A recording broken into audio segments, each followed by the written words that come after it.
Hi, everybody. Welcome to The Fool's Apprentice. My name is Benny, and I have another tarot chat today. I actually had to edit this because I called her by the wrong name of all things. This is Kelsey from Huggy Tarot. Hi, Kelsey. Hello, how are you, Benny? I'm doing pretty good. Thank Good. you for being so patient with me and so kind. I No, of called her course. Jennifer. Jennifer is the one that I had. So it's just like, Benny, no, it's Kelsey. And I'm like, I've been called worse, so I'll take oh. Jennifer. So how are you doing today? I'm good. I'm good. Yeah, I had kind of a busy morning, but I was looking forward to this all day. So yeah, I'm Me too. excited. When I reach out to somebody and they agree to speak with me, I get really excited. And so then I start watching their videos, and then like the day, it's like Christmas, you just can't get here fast enough. Totally, totally.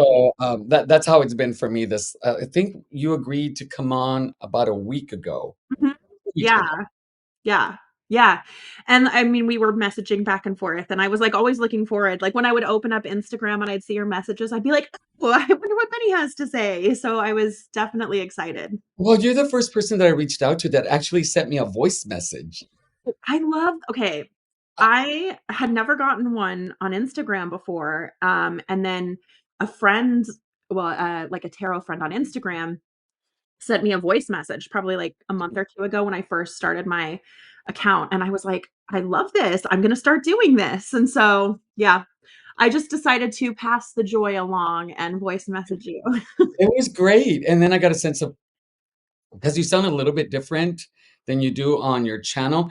There's a Yeah, lot more well, also, you got a lot more excitement and stuff, and so yeah, we started going back and forth, and I said, "That was really cool, I'm really good." It gave me a sense of how our conversation would probably feel. yeah, So that totally. was great. So thank you for doing that. Of course. Thank you for asking me to be here. I was like really flattered and excited to just talk about tarot because I love doing that. I will tell you, I do get nervous in asking people.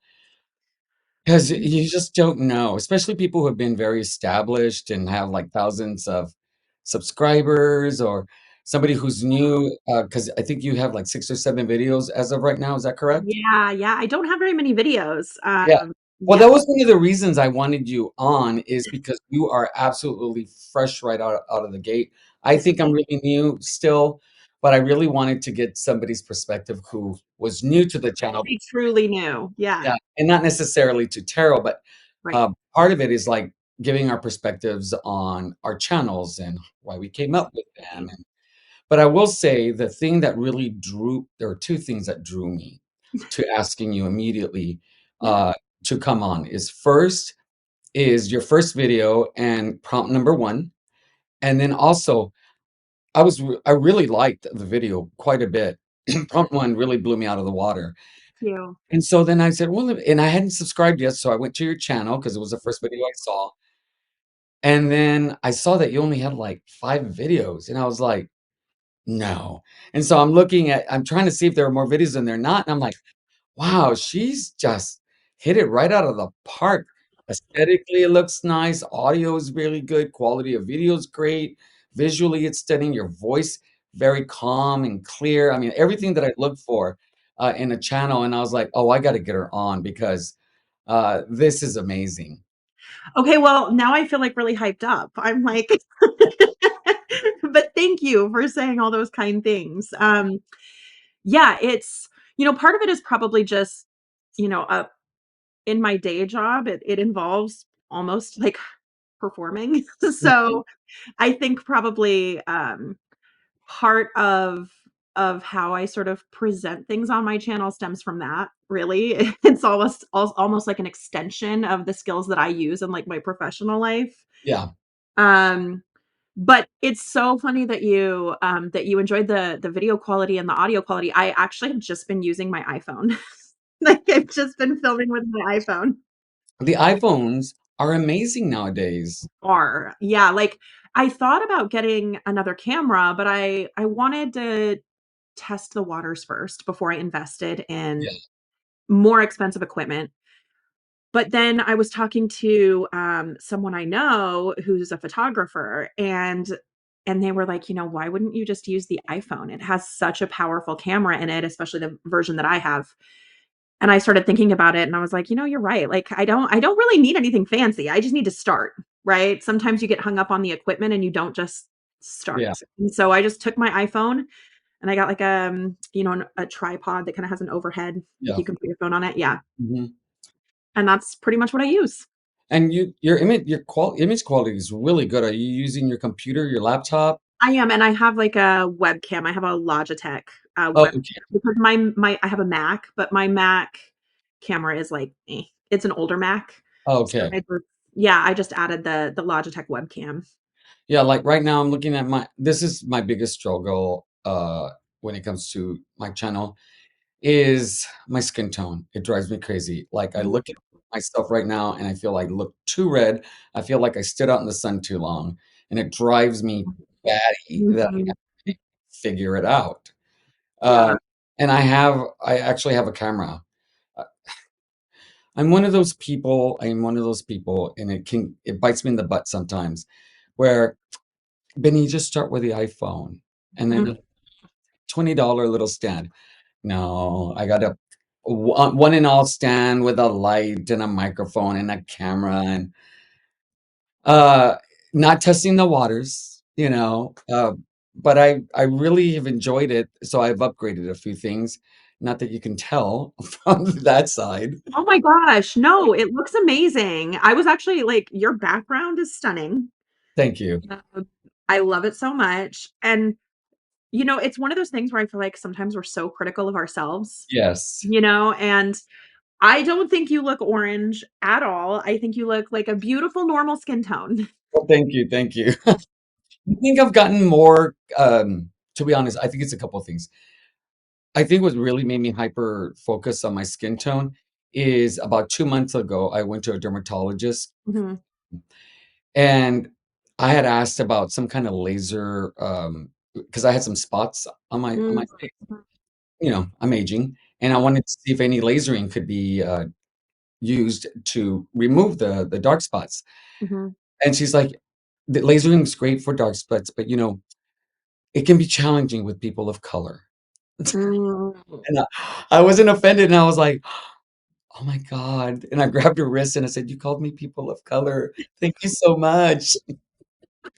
I love that. I I've love. never called a person of color, even though I am a person of color. Mhm, My background is I'm Mexican American, mhm. and then, about a month later, a colleague of mine just really wanted to compliment me on my suntan. Oh, I don't have a suntan, and we've worked together for, like, 3 or 4 months. I'm like, "You don't no, this is me. Yeah, this is me." So now I look at myself, and I'm always, like, checking my color, comparing my color to other people, and now I'm hyper focused on the camera, but I do feel like I'm coming off orange for some reason. So I'll figure it out. I mean, it's all such a learning process, isn't it? We just kind of learn as we go, trial and error. And that's the thing about the, starting a YouTube channel. For me, it was like, I'm at that age where I'm in the I think in between stage when technology really started, getting prominent in our society. Mhm. Like, the big laptop computers were those oh god, I don't know if you remember this or if y'all will remember this, but they were the Mac computers, the desktops that looked like headlights, and they were, like, orange and yellow and, I loved those versions of those Mac. old So bad. yeah, I did too, but they were way out of my price range Yeah. back then. And so that's when I'm in that gap where I Mhm. have some knowledge, but nothing like the kids today. Yeah. I wanna start a TikTok, and then all of a sudden they attach it to Instagram, they attach it to YouTube, and I'm like, "Ugh," you know, putting a microphone and a camera on a computer was a job. So for me, it's been a huge, huge learning curve. And I'm using Final Cut Pro. It's made things easier, but there's so much I don't know and that I wanna learn how to tap in. Number 1 is color grading. I just wanna get the color grading down. Mhm. What were some of the biggest challenges you faced in trying to figure out how the equipment and how to record? Yeah, I think, probably the biggest challenge for me, okay, it's gonna sound really weird. It was just starting, just Yeah. just doing it, right? Like, um, I I've mentioned this before, but I have this, like, nasty habit of turning everything into a project, and sometimes that's good, right? But sometimes what ends up happening is I I overcomplicate it, and it makes it really hard to start. So I think Yeah. the first challenge for me was actually just getting my phone, getting the tripod, filming that first video.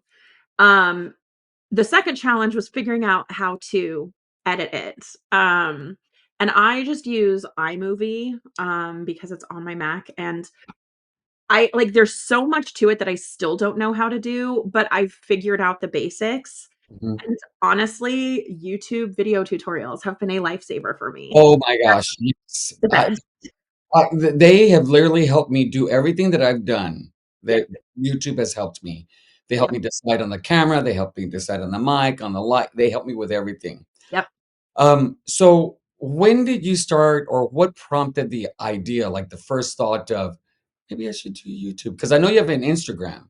Mhm, mhm. Well, my Instagram's actually pretty new too, which is Is the it? it is, yeah. I think I can check, but I think I started posting maybe, like, maybe September? Oh, because you in, your video, you were talking about what you were grateful for, and you talked about these people reaching out, uh, wanting were excited for you for starting the YouTube channel. Yeah. So I just assumed you'd been on Instagram for a while. No, that's, I think, kind of what made it so flattering too, is that I had only really been on Instagram for maybe maybe a few weeks at that point, and I had put in my link tree on Instagram, I had put, like, YouTube video or YouTube channel coming soon, Mhm, because I already knew it was something I wanted to do, but I don't know why I waited. I mean, there was no good reason except I was turning it into a project, and I was making it into a big thing, instead of just doing it. Um, but I think that really what kind of pushed me over the edge was that person messaging me and just saying, "Hey, do you have, like, a timeline on this? Because I'm really excited to see what you do." And I remember talking to my husband that night at dinner, over dinner, and I was just like, "You know what? I feel like it's time to start, right? I feel like it's time to stop making lists. It's time to just stop overthinking, which I'm very good at." I love the list, I have tons of them. Oh, oh, the lists. So, yeah, I think it was really just having somebody reach out and express that excitement that kinda gave me the push that I needed to start. Yeah, I find, okay, I find for me, something popped up on my computer. Oh, yeah, no, you're fine. Yeah, so I looked all weird for a second. Um I think once I made the decision, it was fine, but, I had this sense of feeling a bit overwhelmed, so I did, like, a month's worth of research, like, of Mhm. course, those how to start a YouTube channel, so I did all Yeah, of those, and then I did, um, how to what best cameras to use with and so I started with all of that, mhm. found some stuff that I really like, bought it all at one time, and then just sat there and looked at it. Yeah. 'Cause it felt very overwhelming, and then just little by little started to do it, and my first video was just an intro of The Fool's Apprentice, what I'm gonna do, 'cause I just needed to do something. I had no idea what I Yeah. was what all I knew is that it was gonna be a journey of me learning the tarot and what it looked like. Mhm. That's it, that's all I knew. Mhm. Did you have a concept for yours? Well, I had, the Hygge tarot idea. Oh, I wanna talk about that. Yeah, largely because, and maybe this is, gonna bring up I'm gonna bring up COVID because I feel like that was almost like a transitional moment for me and kind of how I viewed a lot of things, and I think it was that way for a lot of people. Yes. Um, but I think one of the things that came out of that for me was realizing that that idea of being, like, cozy and comfortable and warm and accepted and just sort of, that feeling of hygge Mhm. was something that was really important to me, and so and this was obviously years ago at this point.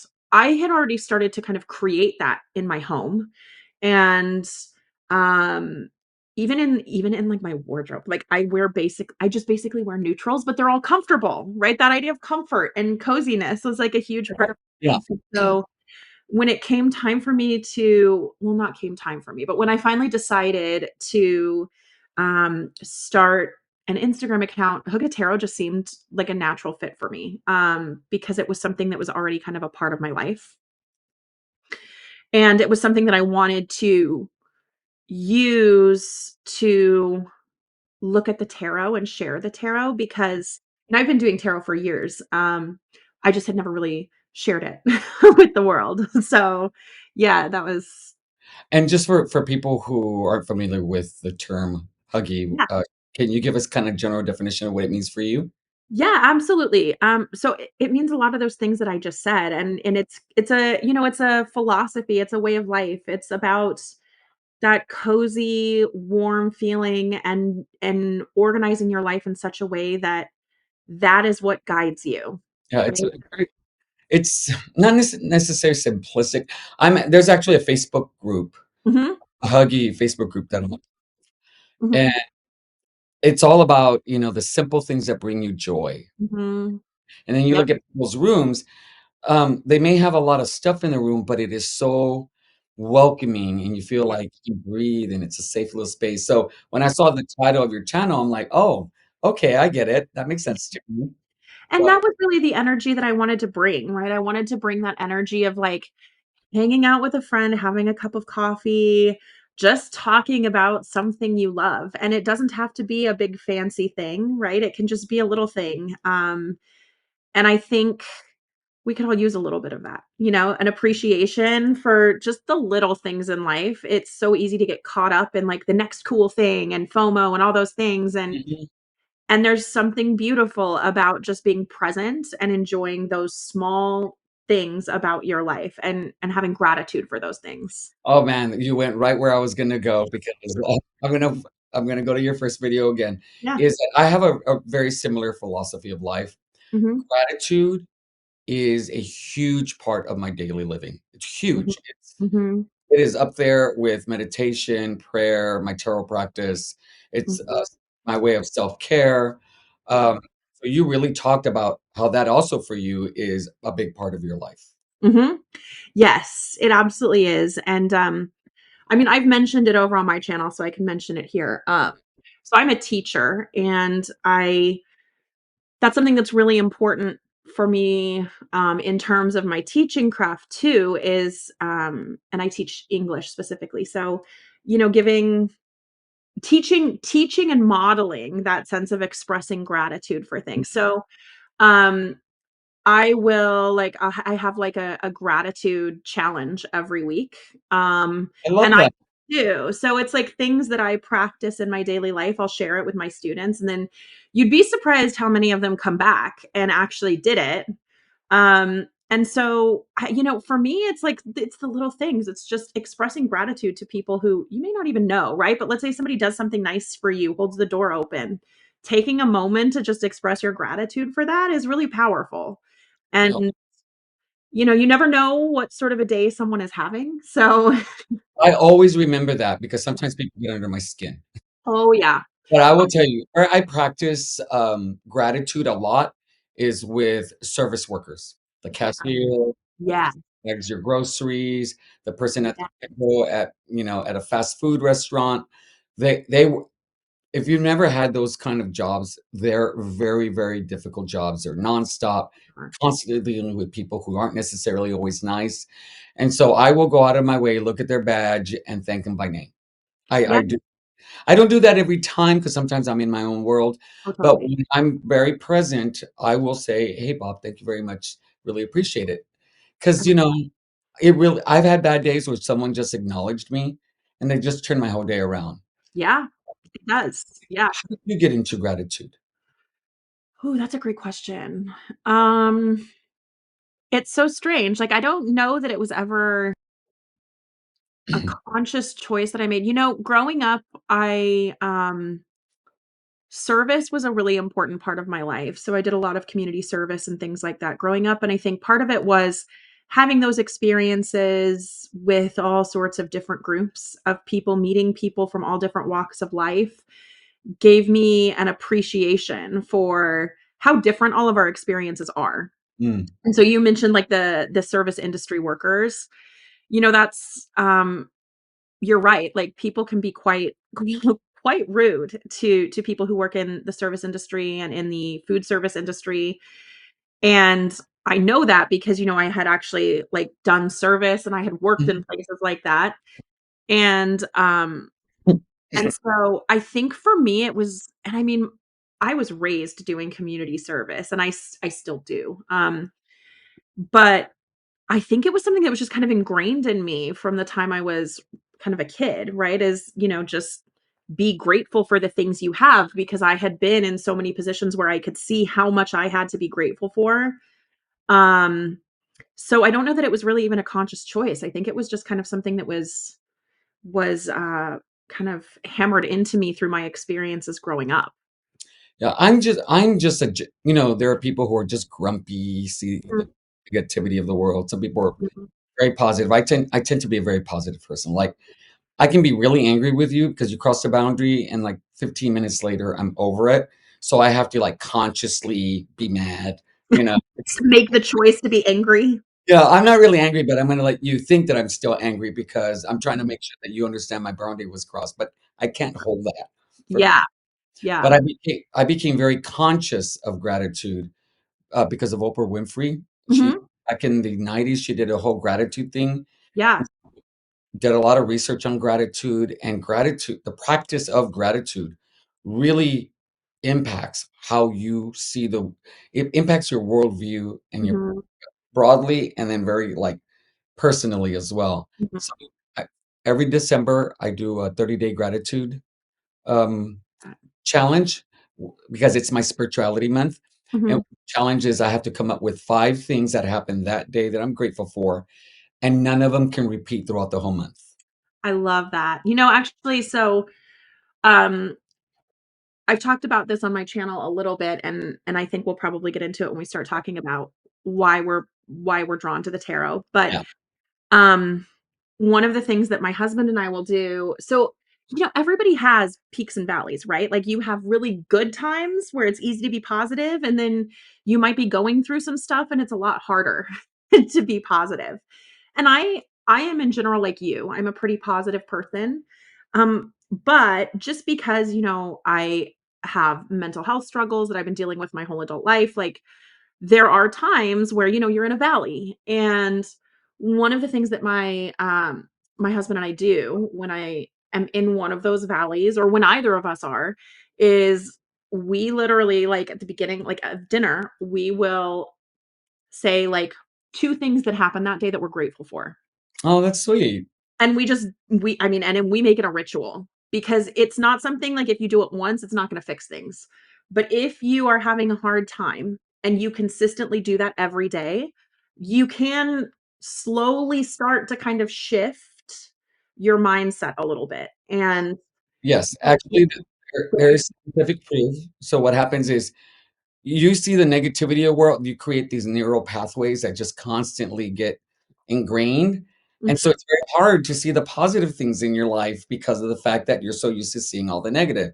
mhm. And it's a pattern that people fall into. So you have to start seeing the positive, and then little by little, they just start getting replaced until you generally see the positive Yep, of life. yep. So, and actually, my job, one of the things that I do with people that I work with is I have them practice gratitude Mhm. in different ways. And so it's because there's so much research behind it. There really is, and I'm like an avid reader, so, and I love reading about, like, mental health and psychology just because it is something that it's a part of who I am, and so I want to understand it. And that's definitely, I've read a lot of that research, and I mean, it's a simple, simple exercise that is actually really powerful. And how do you use the tarot with gratitude for you? I saw that you made a gratitude spread.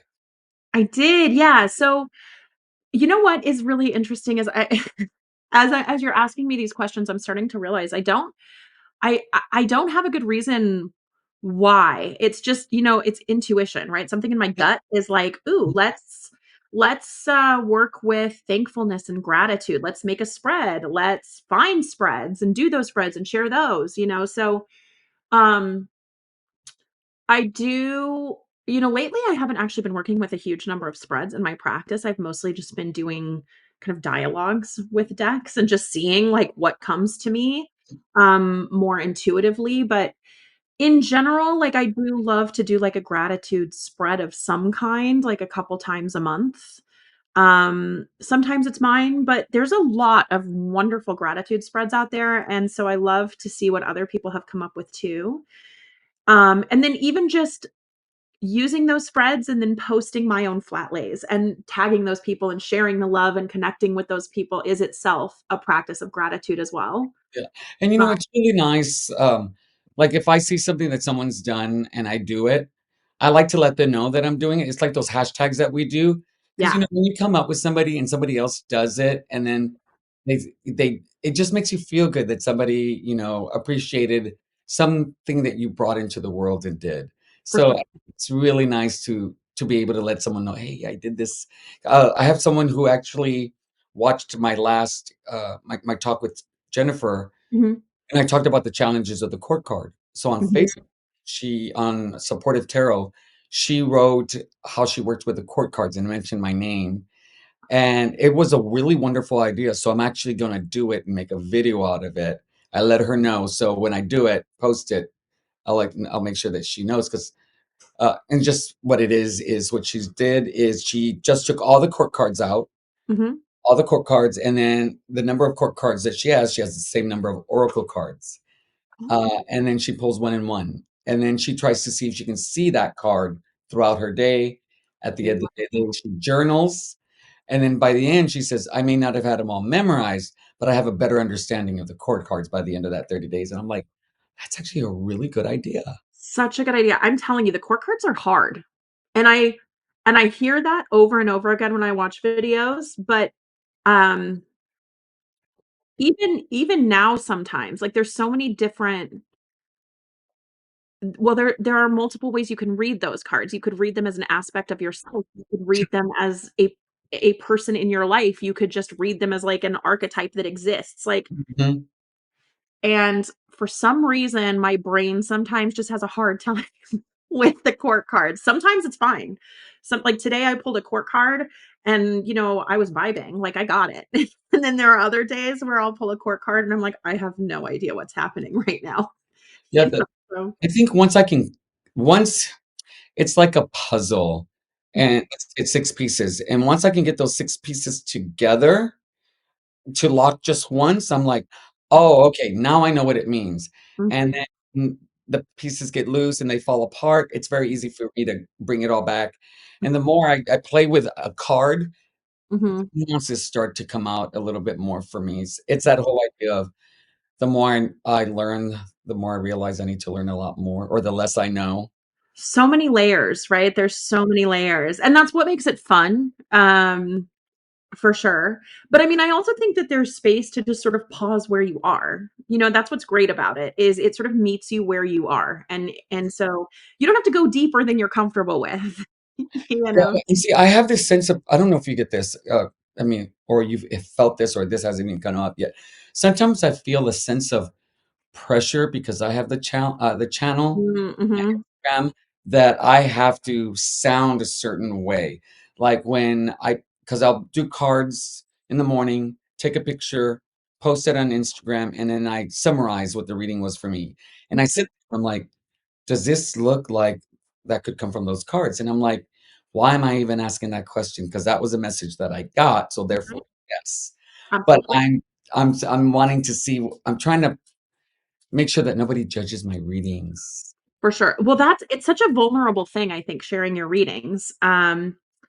It's funny you say that. So I was messaging, so Tara at Cozy Core Craft and I are doing a collab every month, and she and I, like, message each other, like, every day, and she was really sweet, and she pulled 3 cards for me this morning and sent me a picture, and she messaged me back, "Any thoughts?"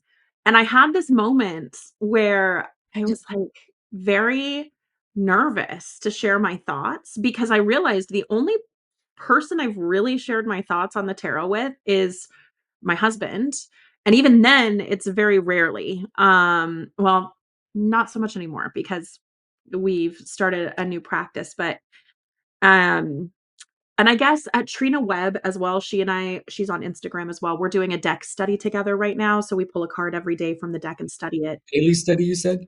Yeah, yeah, we're doing a daily study. I'll come back to that because it's really fun. But I was really nervous to share my thoughts about that spread because it's usually something that I just kind of keep for myself. I don't read for others. But I had this moment where I was like, what's the worst that can happen? Like she's a friend. She's not going to be like, no, you're wrong, right? And if it's somebody, and this is something I always remind myself of when I have those sorts of anxieties, if it's somebody who's gonna have an issue with the way I read and they choose to unfollow me, okay, okay. Like, I hope you find another person who you connect with more than you connect with me. Like, that's genuinely kind of my approach. But I still have those moments like you where I get, like, really nervous about sharing my read on the cards. I very rarely worry about whatever other people think about me. I'm sure you maybe heard this. What you think about me is none of my business. Have you heard of 100%, 100%, love that. It's one of And my so I really live by that, but every Mhm. once in a while, it comes up in certain areas of my life. Right now, it's tarot and sometimes at work. At Yeah, work, it's I have in my brain, I'm like, "Benny, you're a 54-year-old man. You walk in that room and you say what you gotta say." yes. And then I'm like, "Okay." Here, it's like, "Benny, you're new. Give yourself a break." It's not Yeah. if they have a hard time, boo-hoo. Well, and I mean, there are so many sort of different camps in tarot, right? There's the camp that leans more towards like intuitive readings. And then there's the camp that very much believes, that there are these core meanings to the cards.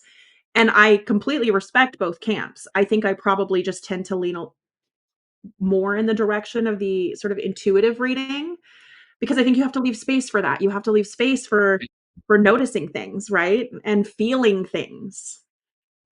Yeah, for me, I think I use both. Mhm, But I also really allow whatever is coming up to really take a prominent role in guiding me. mhm, Sometimes I've done a few readings with friends and stuff, and sometimes their presence and how they sit and how they look and that energy I feel really influences what comes up as well. mhm. I think that the meanings of the cards for me are like the grammar and the paper in a book and the Yeah, spine and the cover, yeah, but the intuition is like the storyline and, yeah. the meaning of why the story is being written, and you get those 2 together, and then you just got this thing that you can utilize and grow from. Yeah, I mean, I think it's like everything, right? There's a balance. And I think it's sort of like an art. Yes. If you look at, modern abstract artists, a lot of them actually tend to be classically trained. And same with musicians, actually. I don't listen to heavy metal music, but what I do know is a lot of them are actually like well versed. They're classically trained musicians. There's something to be said for knowing the rules first Yes. before you start to sort of mold them a little bit. Yeah, learn the technique and Mhm. then create your own style. Right. Yeah. And there's something to be said for that. I truly think there is, and like I said, I think like anything, it's a balance, right? There's value in both. It's a spectrum more than anything, right? The sort of traditional reading, Yeah. the intuitive reading, and you just have to kind of figure out where you fall on that. Yeah, and one of the things is because people do have very harsh opinions in this community about how things should be with tarot. And this is with the LGBT community as well. Mhm. Like we are such a small community. We get so much slack from outside of our community. Why are we gonna give our subcultures such a difficult time when Mhm. all they want is what we want? Yep. So I struggle with that. I mean, I think it might maybe it's something in human nature. I don't know, because every group kind of has those things. Mhm, mhm. Um, And I again, because I've always been so I think if I wasn't a teacher, I would 100% have gone into, like, psychology or sociology. Mhm. But it's something that I always find so interesting. It is looking at subgroups, looking at subcultures, looking at different cultures, and trying to understand the dynamics because there are a lot of similarities no matter which group you step into. Once you actually are in it and understand, the language and the vocab and you're part of it, you always see those sorts of divides. You always Yes, see them. yes. And so when it comes to tarot, how did you get started? Did somebody introduce you to it? Did you see a TV show, a movie? Yeah. Okay, so it's kind of a long story, Okay, but you reminded me when you said TV show. okay. I think now we're being called geriatric millennials, which is like a very flattering term. But I'm an elder millennial, so I say this because I grew up watching Charmed. Oh, yes, yes. And so, I mean, I remember and The Craft, Really?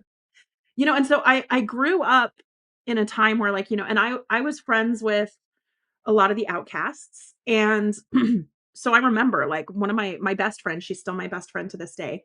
She and I, like, when we would break up with boyfriends or whatever in, like, high school, we would, like, take all the notes we had from them, and we would, like, burn them, and we'd do, like, these little rituals, and in some ways they were actually really helpful, like, it was cleansing, right? I think more than anything, it was just sort of like a cleansing and a releasing. Um, but she and I went to a Renaissance festival together, in high school, and we both decided to have a tarot reading because, they always have tarot readers at the Renaissance fair. And I remember thinking, like, "This is cool, like, this is fun," It felt like a novelty, and then I completely forgot about it, like, forgot about it, didn't think about it until, I met my husband. Well, now he's my husband, but at the time, he was, just a good friend. It was before we started dating, and I was in grad school at that time, and I was having a really hard time with my mental health. Was getting my At the time, I was getting my PhD in history, and I was not fully prepared for how cutthroat it was, and I'm A PhD program? yeah, Okay. yeah. I was not prepared for how cutthroat it is, and I'm very much a, like, peacekeeper. I love harmony, I love collaboration and community, and that was something I didn't have. And so my mental health was just tanking. And my now husband had this tarot deck that he got years before when he was in Italy. He still has it. And I remember he, like, pulled it out and I was, like, looking through it and I was like, "Well, this is interesting. I really like this." And it turned out that he had actually been talking to, a friend of his who was a therapist, and that friend had and my husband was like, "I don't know how to help her, like, she's having a hard time, talking about me." And his friend suggested tarot as a tool that could help. And so for Christmas, um, he got me my first tarot deck, Which I was and gonna ask about. it's the steampunk tarot. Interesting. Do you know why he picked that one? Um, I yes, I do actually. Okay. So, I studied both literature and history, and my favorite sort of literature was Victorian literature. Um, but I also loved fantasy, like, that's my favorite genre to read. And so I think that he picked the steampunk because, it has that sort of, like, Victorian element that I loved in literature, and then it also has that sort of fantasy element with the steampunk. So, That's so sweet. it was so thoughtful, it was so Yeah, sweet. I love Um, that. so yeah, this was the deck, he got me, and honestly, I still have it, still love it, but I didn't really get it. Like, Like, you didn't resonate with it. 'Cause I will tell you, in my brain, I was thinking, "Wow, it is." I'm trying to think of the cards. I'm like, "Does it follow Rider-Waite Smith pretty clearly?" I couldn't think of it. it's not I mean, if you know the system already, You can yes, see it. you Yeah. can see it. So then, excuse me, I'm sorry, my allergies are terrible right now. Me too. I keep putting myself in mute. You'll see me do this, but you won't hear anything. It's 'cause I'm on mute. I know, if you see me taking a sip of water, that's why. So my next purchase, I'm pulling it out of its beautiful bag, is just a good old fashioned RWS. You Which know, just I got the Centennial. the Centennial. Yeah, the Centennial. And so I really feel like I learned the tarot by pulling these side by side and comparing them, like, card by Yeah. card. I just That's a went through great them. way of learning other decks. Yeah, because, this deck was important to me because it was such a thoughtful gift, not only because of the thought he put into the deck that he chose, but because, he was really trying to help me, manage my depression that I was dealing with at that time, He was and loving so those cards. he was. It was an expression of love, and I think I still attach that to him, and the crazy thing is he's not a tarot reader, like, my husband isn't. Um but he saw this as something that could potentially help me, and he knew that I loved art as well, and so the visual analysis piece was something that really, like, tickled my brain because I could look at these little mini works of art and make sense of them and study them and reflect on them. I love that you say that. I say this in my channel often.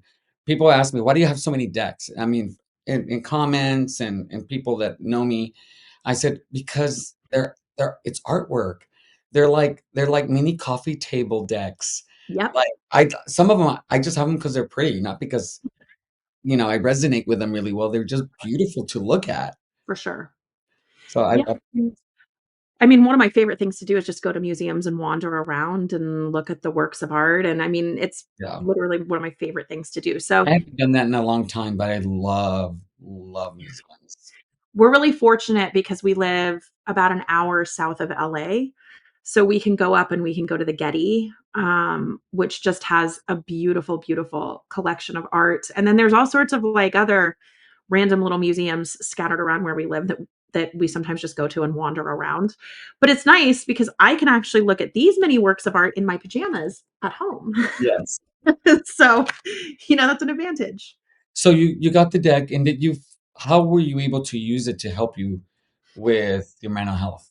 Yeah, so I think for me, and it wasn't just the cards, like I also like spoke to a therapist and worked with a therapist, but what the cards helped me do is, sometimes it's hard to figure out exactly what's triggering reactions you're having, or at least for me it is. I can't speak for everybody. And so what the cards kind of help me do is they help me kind of go inward and look and see, like, what's really the root of this? Because, when you struggle with anxiety, sometimes it's just generalized anxiety. You don't Yeah, really know where it's coming from or why. there's no clue. There's no rhyme or reason, no logic to it. Um, so for me, sometimes the tarot helps me, like, kind of go inward and figure out what it is that's actually triggering this. Sometimes, through that gratitude practice, it's also something that helps me start to come out of it as well. If I find myself in a really negative headspace, I can turn to these and I can use them to sort of think about things that I have to be grateful for, to start to kind of reframe my mindset like we talked about earlier. Yeah, tarot cards are really good about when you feel stuck, Mhm. pulling a tarot card can help you get unstuck. Or Mhm. and I think of it 2 ways. One, it's just one that I thought of when you were saying about the anxiety and going within. It's like you don't wanna you can't take your first step because you can't see where you're stepping. You Mhm. pull the card and it's like a flashlight. Now you can see where you're stepping into. Yeah. Also, it's like being a boat in a hurricane. You're just being thrown all over the place. You don't know what to do. Mhm. Hard, and then all of a sudden you're anchored. Mhm. You That's gotta a good way to put it. Yeah, It and so anchors the you. card can help you kinda start the process of kinda Mhm. with thoughts and something subconscious that comes up that gives you the answers or the beginning of an answer that you can start to investigate. So tarot Absolutely. cards are really good with that. And, sometimes they're just good too for journaling. Yeah, honestly, like, just pulling a card and journaling, um, and not even necessarily having anything in mind, just sort of right, stream of consciousness even. You'd be shocked at what comes out when you just start writing. I will tell you that I don't like doing that one. Yeah, not your fave? No, because I wanna know what I'm gonna be talking about. I wanna know what the question. Yeah, yeah, And then generally, that's why I tend to pull an oracle card with some tarot cards because the oracle card grounds the path that I will be leading absolutely. towards. Um, so one of the things that surprises me Mhm, is within our community, especially people that have tarot channels. And this is a mhm, question I haven't mhm, asked anybody else, but I'm going to ask you: yeah, is people in our community seem to be very open about talking about their mental health on mhm, channels. mhm, I have found very surprising. mhm, And I have a reason. Mm, I'm trying to be careful with my words here. of course. I think part of the reason I don't necessarily do it is personality. Mhm, Other parts is profession. mhm, Um, and also, I think there's a part of me that just thinks like how private and how very vulnerable. Like, oh my God, that is so vulnerable. I had Lisa from Witchery Tarot, mhm, who just I asked her how she got into the tarot, and she just very openly said, "Well, my husband died." And mhm, that's how she worked with her grief. And I was sitting there going, wow, oh my gosh. and so I thought that was so brave and Mhm, um, tender of her to be able to share that experience with everybody and how she was able to use the tarot and how she uses that with grief work, which I think a lot of people in tarot don't talk about. So mhm. about depression, anxiety, and then other people. Was that an easy thing for you to discuss, was mental health? Did you think about it? Should I, shouldn't I? Or it was just something that just came out for you? In this context, it wasn't really something that I, thought, "Should I or shouldn't I?" about, but that's because of how I have talked about it in my personal life. So, um, again, because I'm a millennial, we're sort of part of this interesting generation. We straddle this divide, and there is still, to some degree, a taboo around talking about mental health for Mm, my generation.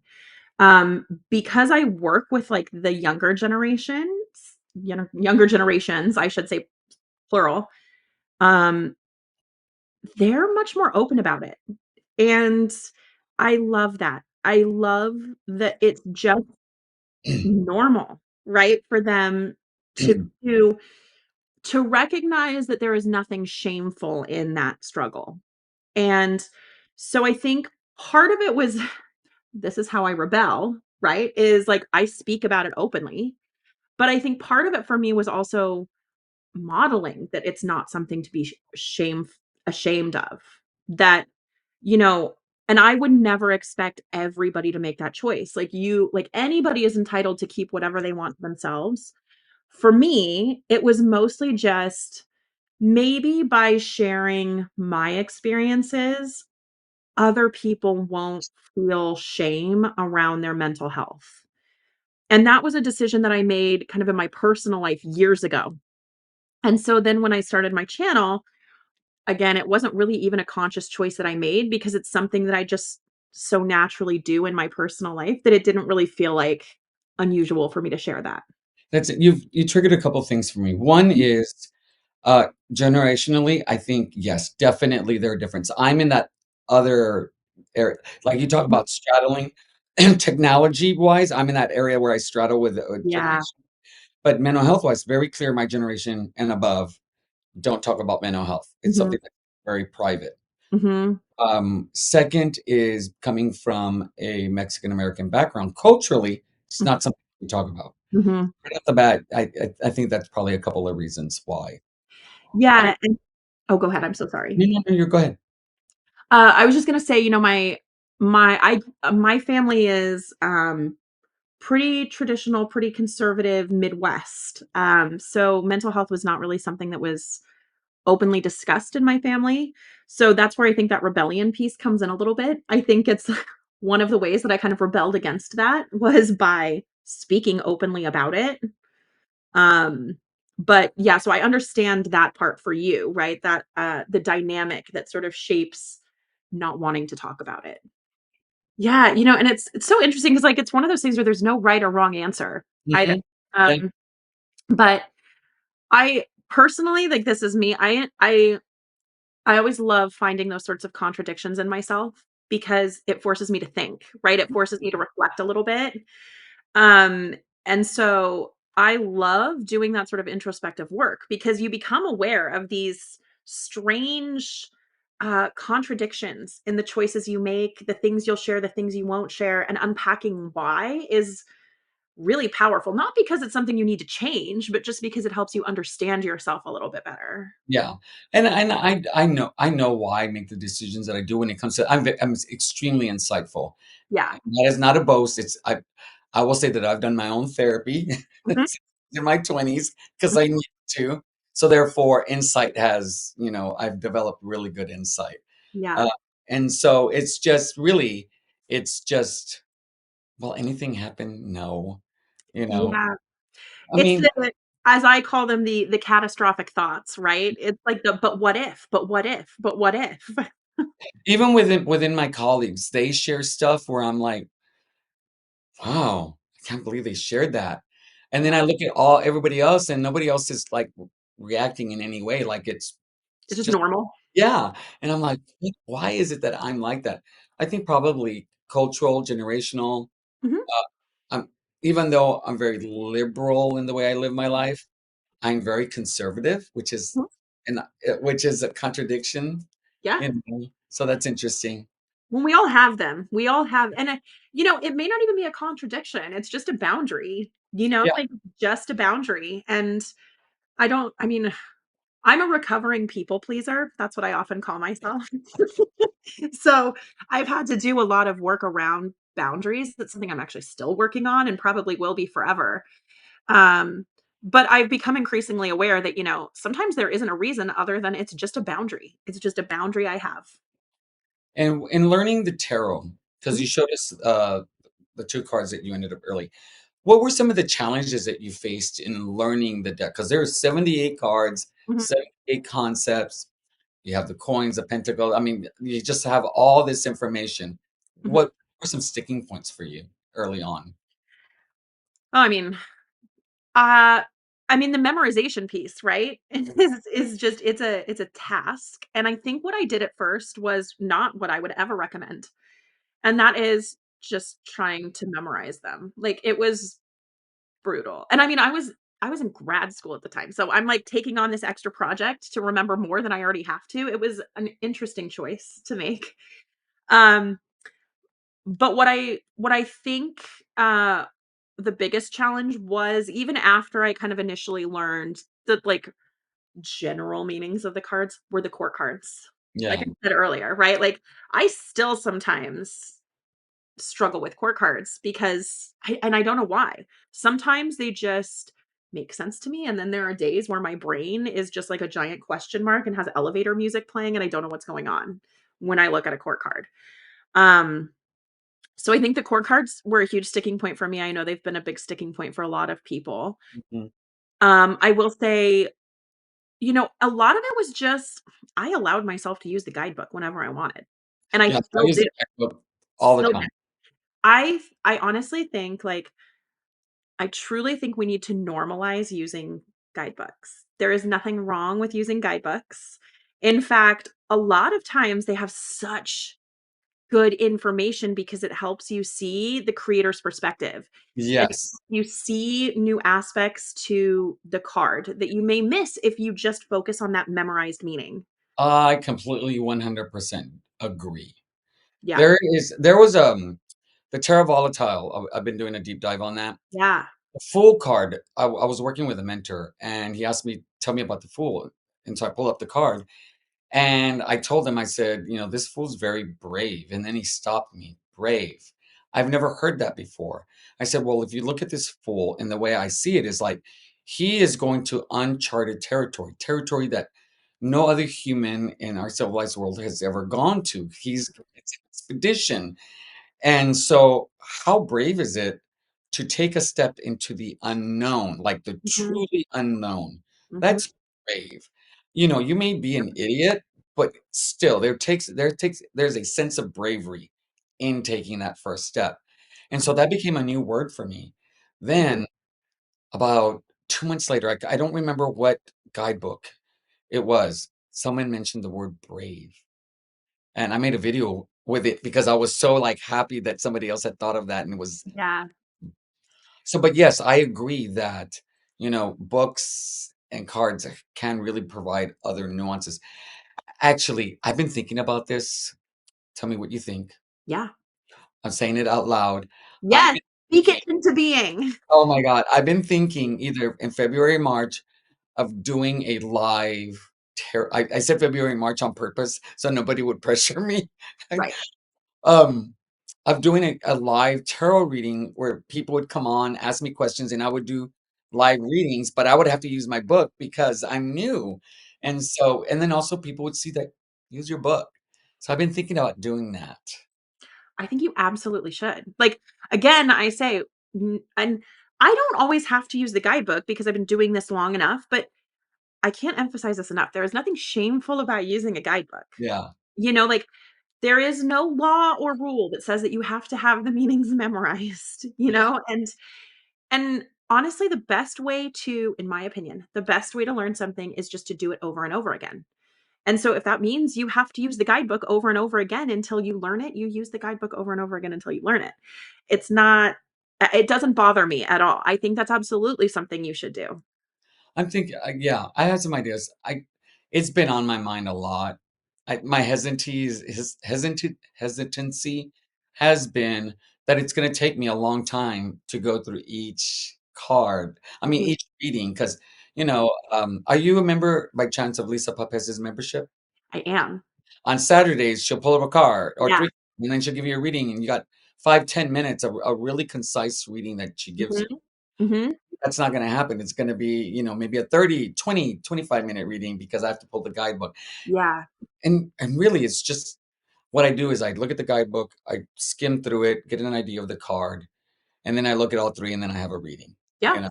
Uh Even if you just pulled like an oracle, like you said you pull oracles mhm. or anchors. So even if you just pulled like one oracle and one tarot, you know, That's a good idea. In it's my mind, I'm thinking 3 card spread minimum. yeah. I mean, you could do 3, but if, you were worried about the time, like, you could always That's a good idea. for the first time you do it, just, like, dip your toe in. That's a great idea. I Yeah, love that. yeah, and And it's more familiar to you too because you work with Oracle and Tarot together all the time. I do. I really believe that oracle cards really help develop the intuition Mhm, in your readings. So I, even though I haven't been doing this for 20 years, encourage people to work with oracle cards mhm, because and I say don't use the guidebook, use the keyword and mhm. see what comes up, and then compare it to the guidebook Yeah, and see how they align and they don't align. Because even if they don't align, you've just added something extra to the card. yeah, and I think that's actually just good advice in general, and just sit with the card for a second before you go to the guidebook. There's nothing wrong with going to the guidebook, but at least for me, I usually find that I like to look at the card first and just see what I get, and then go to the guidebook if I feel like I need to. Do you have any favorite cards? Oh yeah, I do. I love the Hermit card. The Do you? a fave. I again, because I am like a peacekeeper and I love harmony, I love me like a 3 of cups moment. I love me like a 4 of wands moment. Like the sort of celebration cards. Mhm, The coming together and helping each other cards, like the 3 of pentacles is another one mhm. I I really love. promise. Now when you said that, Yeah, that came up, so I'm learning. another one. Yeah, see, you're getting it. I love those cards that kind of represent harmony. I would not say that I love this card, but I do have a fondness for the tower. Like, It's more. and I know that that's a card that, like, can be kinda scary, sometimes, like, a little triggering, but I find, like, when I look back on my life, when I look to those, like, tower moments that I've had, they were terrible. Like, it was awful in the moment. But at least for me, something better came out of it. There was always something better that like the star follows the tower, right? There's always been something better that came out of it, and that had to happen in order for the other thing to happen. Mhm. So, I have this fondness for the tower because even though I know, like, those moments are the worst, I also know that they can be really generative too, right? They can push you into new things that you wouldn't necessarily have done if that hadn't happened. When I think about the tower, I don't always necessarily see it as a card that, for me, Mhm. I should be scared of. It just means I'm gonna be very uncomfortable. I'm probably gonna Yep. have to deal with some feelings I don't like. I'm gonna be dealing with some challenges I may not want to Mhm. face, experience. Um, uh, Sometimes it could be a really good thing, like, "Oh my god, we're having a baby. We're Yeah, having a baby. that's totally true. Yeah, it has, like, a Unexpected. We're huge having arc a baby." to the thing. Yeah, Yeah. so those kinds of things, or many, you're gonna get promoted. Big shakeup. Big shakeup. You're absolutely right. Huge learning curve, very uncomfortable, people are gonna be jealous, Yeah. but so I see, like, big it's not always like, someone's gonna die, you're gonna lose Yeah. your job. Well, it's usually big shifts, big Yeah, changes, right? And change is even when it's good change, it's still change, right? It brings with it it's certain stuff. hard. You know what's actually interesting? I was just thinking about this. So my husband is like the sweetest man in the world, and he knows that tarot is something that's really important to me. And now that I've started my channel and my Instagram account, he's like, I want to at least learn more about it so that we can talk about it, which is so sweet. That's But great. we so he started doing like a daily card pull, um, which is very, and he'll like text me a picture of his daily card. It's very, and his what he thinks it means. It's Does he have so, his he does have his own deck. He fell in love with my copy of the Capybara Tarot. Okay, I'm not familiar with it. It's so cute. I think it's a Tabata deck. Okay. But it's literally just an RWS clone, but it has capybaras instead of people. Um, capybaras, they're like cute little animals. Oh, okay, okay, okay. Yeah. I'm familiar with their style of okay. Yeah. Yeah. So, and I never used that deck. So I gifted it to him for Christmas. And so that's like his go-to. Of all the decks that he would like a little cutesy animal one. No, I was like, but I'm glad he found one he loves. It's the cutest thing in the world that he's as attached to that deck as he is. That's Um, adorable, I love it. yeah, but it was interesting because we started doing this thing like once a weekish where I pick a deck. So we have like a date night on Wednesdays, and we stay in, and I'll pick a deck, and we'll both go through it separately, and it was his idea. He came up with this idea. He pulls the cards that resonate for him, and then I go back through the deck and pull the cards that resonate for me, and then we compare, and we just kind of talk about what it is about those cards that stood out to us, what it made us think of. Um, and I bring this up in the context of the tower because two of the cards that he had picked in one of the decks, well, actually, both of us had picked, was the Three of Swords and the Tower. And we those had both just kind of stood out to us in that Yeah, particular deck. And it was interesting to hear his perspective on it because for him, he actually felt like the Three of Swords was a more sort of triggering and difficult card than the Tower was. hmm. Like, he felt like the Three of Swords felt, like, more personal, right? Less large scale and more personal. Oh, okay, yeah, I could see that. Yeah. When he said that, I was like, "I had never really considered that before. Yeah, That's a really good point." I could see that, definite. It's like we were just talking about it, that's why it's coming in. It's like judgment and justice. One's Mhm. very personable, one's outside. So, Totally. yeah. Oh, what did that make you think of? You know what? Actually, it did kind of shift how I think about those 2 cards a little Mm, bit. Because, I mean, the 3 the Three of Swords is a difficult card, like, it was a challenging card. it can be a challenging card. And actually the deck we were working with was the Terra Volatile that you were just talking about. And it shifted it a little bit for me because I was, like, sitting there looking at both of these cards, and I was like, he's actually right, like, one's external, right? The tower is almost like something that happens to you, Mhm. that's out of your control. The 3 of swords just feels more personal. It's a personal experience that It's has a personal experience, and yeah. also because, if we think about the minors as sort of the day-to-day things that happen to us, Mhm. theoretically, those would be things that happen more frequently than these, like, huge sort of, world-shifting tower moments. So it really made me think. He actually knows the tarot. I don't know how he knows the tarot because I don't think I think he's maybe watched videos on it, but he's like a weirdo who remembers everything he hears. Oh, he's so lucky. I tell me I try not to get bitter. I'm like, everyone's brain is different. I wish I was one of those people. Me too. It would save me so much time. But it's interesting talking to him because, he doesn't watch YouTube videos about it. He's not, like, in the community like I am. And so he tends to just think about them differently, which I love. I love that because it pushes me to look at the cards in a different way. Which adds more nuance to the card, Totally. which will come into play in a reading somewhere down the line. On point. Yeah, absolutely. And, that's why I also just enjoy doing deck studies like the one I'm doing right now with Trina over on Instagram. Like, What doing that those sort of we're doing Mio-Ims. oh, is that, like, rectangular one with, like, the flip cards kind of? I have it right here. Yeah, I pulled it out just in case it came up. okay. It's like here, I'm gonna try and like Yes. yeah, I'm tempted to buy it, but I'm hesitant because the cork not the cork cards, the, minors are almost peppish, and I struggle with it. Do you know who Fairlight Tarot is? yeah, I Sylvie? love her. She did a walkthrough of it, She did. Yeah. and it's amazing, and It's I just don't know if I think that's several years down the road for me, mhm. before I could get it. And I think I'm trying But to I will think say, you're 'cause late. Your face lit up when you brought it out.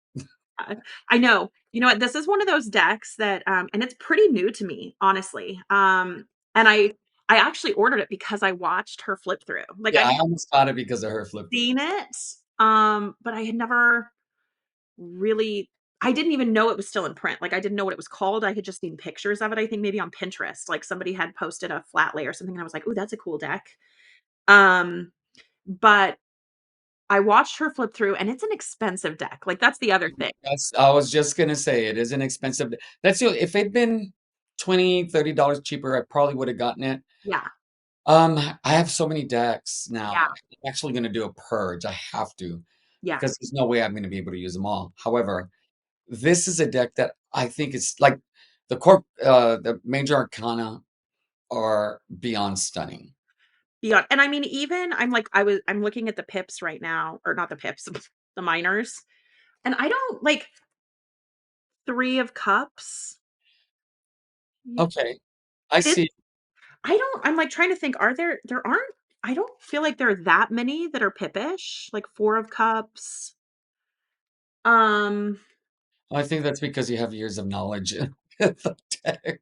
I mean, that's fair. That's totally fair. Like, You know what? I think it's comparable to, oh, you brought it up in the first video as well. I don't have it here. It's comparable to it's right on the tip of my tongue. It has the court cards.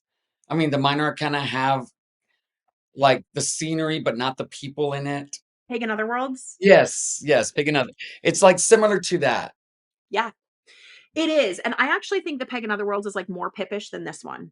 Do you really? I do, I yeah. think the other way, that's hilarious. Interesting. I mean, both of them are, like Pagan Otherworlds is challenging too because I love that deck. oh, actually, it's one of them that I pulled as, like, a favorite deck. It's, like, sitting right next I this one never gets put away in storage. It stays with me at all times. It's always out. And well, one, I want to ask, where do you get your bags from? Oh, I get them, from all over the place. So Because this I've noticed you have a couple of really nice ones I've seen. yeah, so this one is from Crystal Haven, UK. Yeah, I It's an think, embroidered bag. uh, Bohemian Garden, she has that bag, right? Yeah, she Oh my does. god. And then the other one sorry, I'm pulling it up right now because it's one that I order from all the time, and for some reason, I always get the name wrong, so I wanna make sure I get it right. Um, It is, let's see here. It's coming. Okay, Um, Cosmic Eye Tarot does okay, these. that's pretty. Yeah. I bought a whole bunch of really not a whole bunch, I bought, like, 6 or 7 bags that I Mhm, really, really liked. I mhm. very quickly learned I don't like bags. I Hard to like remember what's in them? I like my cards in their box out. Yeah, That's how I yeah, like. yeah. Now, I do have a few that I keep in a bag, because that's where I had them. Mhm, And some of them came with bags, like the Mysteries of Mary came in a bag, not a mhm, box. mhm. And but you mentioned what are your favorite decks? I pulled them. I know, because you just said I pulled out some decks. I did. Okay, well, I mean, I have to talk about this one because it's the one I've been banging on about on my channel for, like, Okay. a month and a half. Circle of Doors. You know what? I just am not getting it. I know. I think it's one of those decks that you either love or you don't. I don't think Give some there's, like, a thoughts. middle ground. Pull Show together. some Yeah, you yeah. got it. So tell me, what is it about the deck that you like so much? I love photography decks in general, but this one and the quality is phenomenal. Is it? This deck is phenomenal. It's big, it's heavy. So here are the backs, Those are pretty. and then I'll just kinda hold it up and pull some cards here. So I'm trying to get an in center. I love the keywords on this one. I think that's a big part of it. The Okay. keywords are very unusual keywords. So like the 5 of keys and keys in this deck are wands. So this one is struggle, which makes sense. The what does this one say? 8 of shells. Shells are pentacles in this deck. Mastery. Okay, that makes sense. I love the energy of this chariot card. The expression. This is actually the other deck that my husband has. He loved this deck. And Really? it shocked me because, it's all female presenting figures. So I don't know why it surprised me that he connected with this. Hmm. That was really sexist of me actually. Um, but he loves this deck. This is another one that he'll pull from. I Yeah. What I love about it too, and this goes back to what we were talking about earlier, this guidebook is Oh, spectacular. a guidebook can really make or break a book. It I mean, is a deck. it is, like, really so I thought that this was going to be a deck, like, when I bought it, I thought this was gonna be a deck that was, maybe, like, m more shadow worky, maybe, like, darker, right? Like, a darker deck, and I don't know Mhm. why I thought that Well, because I yeah, I can get the sense why it would be worked as a yeah, guide. yeah, but it's really more about, like, self-love and empowerment. That's what this guidebook is, like, I can even read you an entry. What's your favorite card? I'll read you the entry for your favorite card. 5 of Pentacles. 5 of Pentacles, you got it. I cannot look at a deck without looking at the 5 of Pentacles to see if I Okay, so in the guidebook, oh, there's yeah, a little poem. So you get a okay. picture of the card, you get a little poem. You get the keyword kind of repeated. You get, 2 paragraphs about the meaning. You get some journaling questions, and then you Oh, get, like, 4 or 5 affirmations. wow. Yeah, so, like, the poem for this one says, "Dry creaking floorboards in my stomach, cruel villains laugh and gloat atop their hoards, and yet still my blood shall run hot in the dawn, and yet still I shall rise into my thriving." I love that. Wow. Yeah, and then do you want me to read you the entry for it? Yeah, sure. Okay, so the keyword for this one is hunger, which is Okay. interesting. Which can mean a lot of different things. Many different Yeah. things, which is why I love the keywords. I feel like they add a nuance to the cards, that's kind of really beautiful. Yeah, I wouldn't have thought of hunger, but now in the context of the 5 of Pentacles, I could see how it Makes could be sense. used. Yeah. Makes sense. Yeah, so it says, "When you are wandering in the darkness at the very bottom of your misfortune, What is the possibility that compels you to climb your way back up?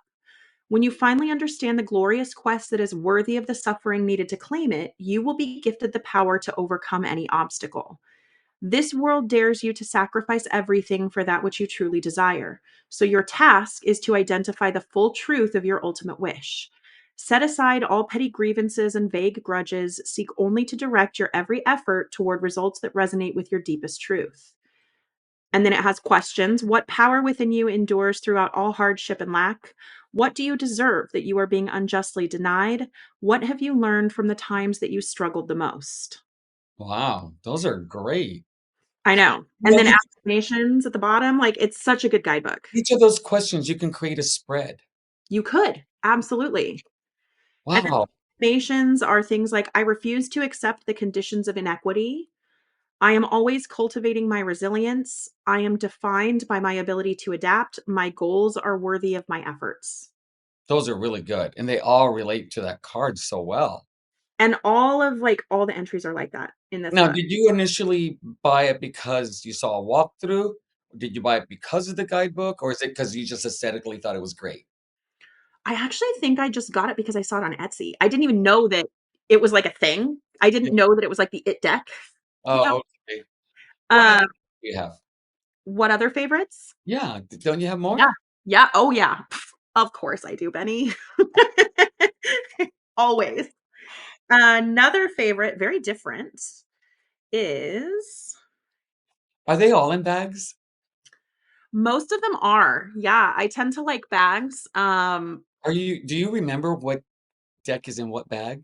I'm usually pretty good about it, but I I can't re I use Notion. I don't know if you know what Notion is. Yeah. I So I use Notion and I have a database in there where I have like a deck library. oh And my then god. for each deck, I take a picture of the bag that it's in so that if I forget, I can just open it up in Notion and I can remember which bag it's in. Wow, you, Lisa, and Michelle, like, have these kind of systems. I'll tell you what mine is. I think it's in this box. I think let me see. There it is. Well, but if it's in the box, it's easier to identify. I will No, give I'm saying you the my decks are Yeah. in a Oh, box, and I have to got it, got it, 'cause got it. what I did, I would have these filled out by season, but I started to realize that I had more decks, and it was looking cluttered, so Yeah, now I put out the decks that mean the most and the ones that are gonna use the most. totally. Yeah, I'll rotate when I need to. The yeah, only 2 ones I won't rotate are these 2 top shelves up here. You yeah. can't really see. Let's see, which way? This is these are my unicorn decks that I some of them well, not all of them. My most valued decks, and these are my, Baba Studio decks. I saw that you just got your hands on the Spalia. God. The degree, like, when I saw that you got that's one of my unicorn decks. Benny, I died. Oh my god, I got it. I died. You know how much that just went for on eBay? $1,200. I know. I almost had a heart attack. Yes, I did well, that you saw how I got it, right? Yeah, yeah, yeah, yeah. So I posted that, and I was just like, "It's just not gonna happen," and Yeah. I I I am I am so stunned. I am like, I'm in You're, like, clutching it to your chest, like like, I'm sorry, but I am just, like, beyond thrilled still. I'm so happy for you though, that you, like, got that deck because that deck is it as like, do you love it? Do you, like, love it? Everything. I will tell you that I didn't I wanted this deck. I knew it was a unicorn deck. Yeah, yeah. I didn't know how much I wanted it until it was in my hand. Mhm. Like, One I got the package, and I was like, "Oh my god." And believe it or not, I had it for, like, 4 days, and I didn't open it. How So can you restrain yourself? I would've torn into that immediately. because I put it in the corner, and I didn't look at it. I didn't You just look at pretended it wasn't there. and then because I had so much going on, and so then I was gonna do it, and I said, "Oh, but I have a hashtag Saturday first because I didn't know if I could do 2 Yeah, videos." yeah. So but yeah, I'm blown away that I got it. I don't know what's going on. I don't know what's going on with the universe, but Mhm. I'm getting decks that are really hard to get. No, I saw, like, some of the decks that you've picked up, and I'm like How is he doing this? I need some of that sorcery. Telling you, it's crazy. I'm actually gonna do a it's either gonna be at the end of the month or the beginning of next month. I'm gonna do unicorn decks on my shelf and Yes. also talk about unicorn decks that I still want.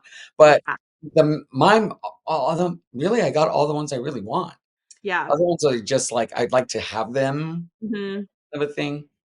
So I do you know, have unicorn decks? I do. The Spolia is one of them. No, no, no. Do you have one that you've been Think able I have any. I do well, okay, I do actually. okay. And I pulled a couple of them. Let me see where I put them. I have decks everywhere around me. Um, let's see here. Okay, so one of them is now back in print, but I got it when it was, like, out of print and nobody was really sure if it was going to come back, and that's the Tildwick. Oh, it's not in print anymore. Yeah. Oh, it's not. It's is it sold out again? Is it? Is it in? It Is I it? I just bought the 10th anniversary edition. Well, okay, I gotta look Yeah, you because should I thought definitely I missed it. no, and the 10th anniversary edition comes with a guidebook, although I will warn you, like, it's really hard to read the font in the guidebook. Did you see my video on the what is it? I'm horrible with names. The Spoiler Occulto, no, the Solara Occulta. Yes, okay, it's like that level, except No, except some of the font is orange font on an orange background. It's just, like, slightly different shades of orange. So, I I I have to take a picture of the page and then zoom in on it on my phone to be able to read it. why even make a guidebook? I know, I I, know. I will tell you, this is literally one of my favorite decks. Such Period. a great deck, I such didn't realize I was gonna like it as much. mhm, Once I had it in front of me, mhm. love it. I love the way it reads. I like the way it makes me feel. Like I open it up and I like the way it makes me feel.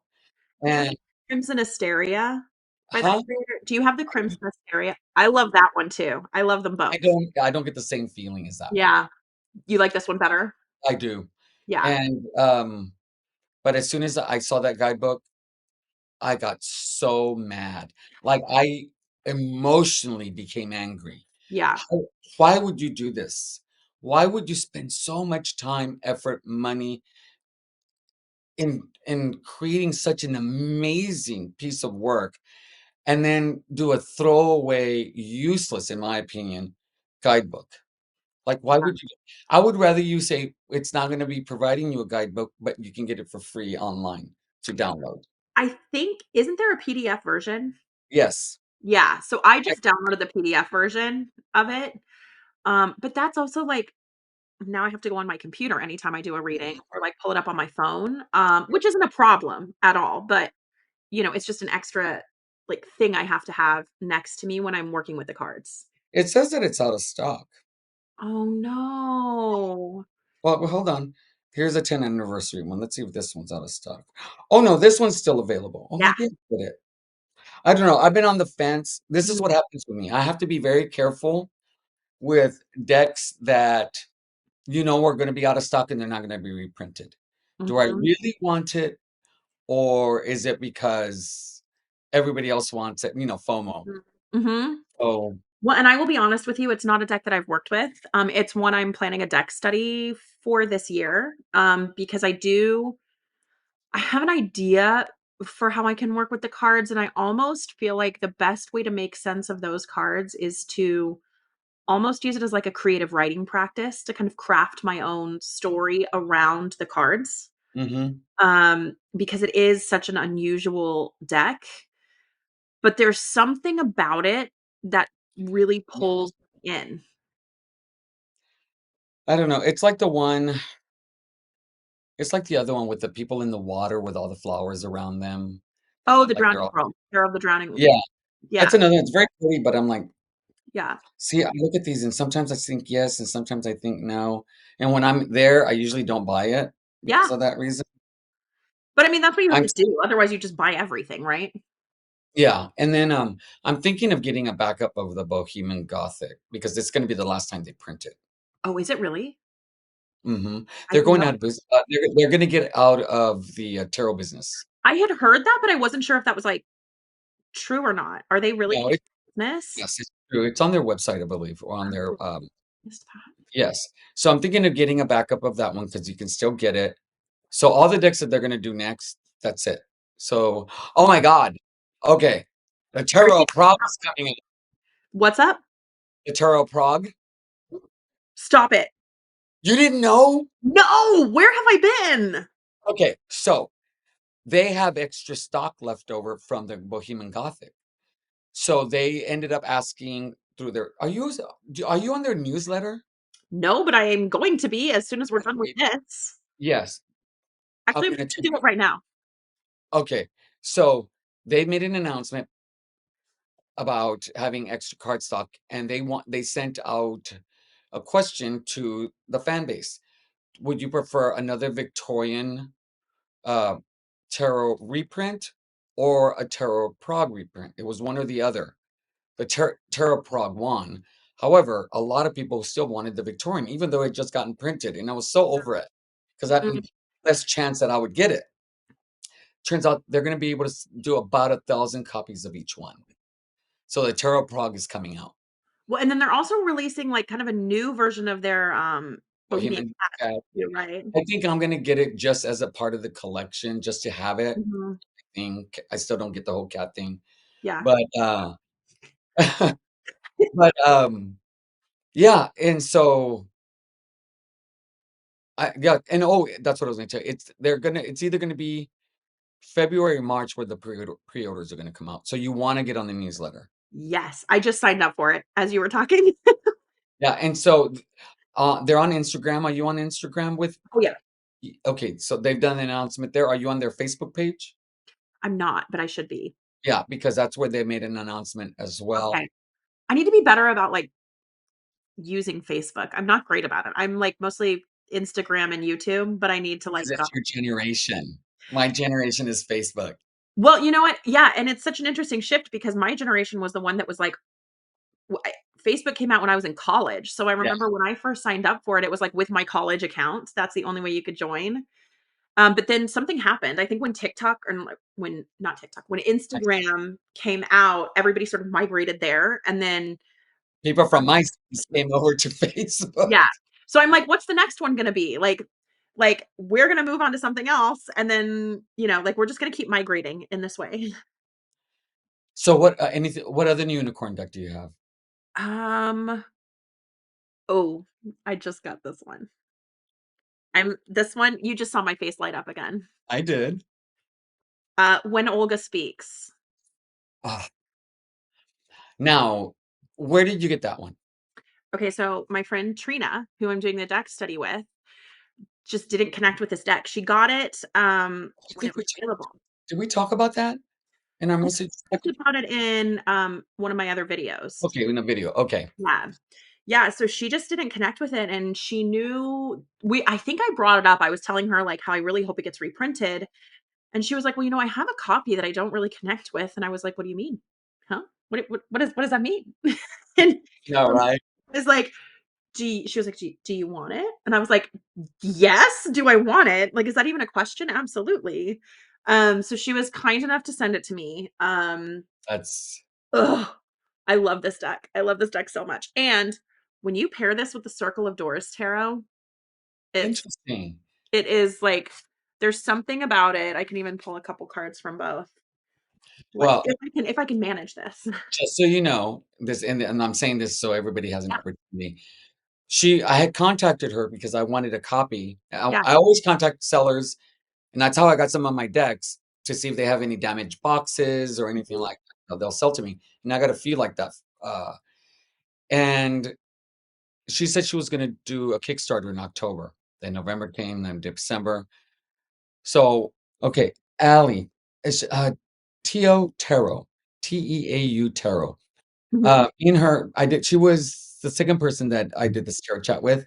We go back and forth, and she's so sweet. She actually will tag me when people are selling decks that I want. Mhm. She realized that I wanted this deck, and so she has an extra copy, but she doesn't have the extra copy isn't the linen one. So she's gonna send me one. And then she One that I have because mine isn't linen. 'cause that's the one she's sending me. Yay! However, she said, "Benny, are you I just wanted to let you know, she put it back on MPC in the linen stock if you want it. If not, I'll send you this one." So yeah, so it's back on. And I said, "No, I'd rather wait for the Kickstarter because it'd come with a box, it'd have a book, and it'd be linen. Because I don't wanna pay twice for the same book, for the same card deck of Yeah, cards." And then, what I'll probably do is, I'll gift that deck as she gifted it to me and just pass it along. pass it along, yeah. I know this is one of those decks that I am actually very tempted to buy a second copy of. I'm so excited Oh, for that. it is just such a cool deck, and I don't feel like there's anything else quite like it in my collection or really even in the Oracle world. What is it that you like about it? You know, I I'll just show some cards as I go. Mm, Um, I feel like the images in this are a lot of times when I use Oracle decks, the keywords are what I a lot of times will focus on first. For some reason, that's just where my eye goes. With this one, I actually don't focus on that first. I focus on the image first because there's so much richness to the collages on the cards. Um, and then I feel like when I then look at the keyword, it adds in another layer on top of the already beautiful layer that you get just from the images. yeah. So I think too, it's kinda got, like, because I think she used, magazines. Was it Life magazines from, like, the '70s? I honestly don't remember.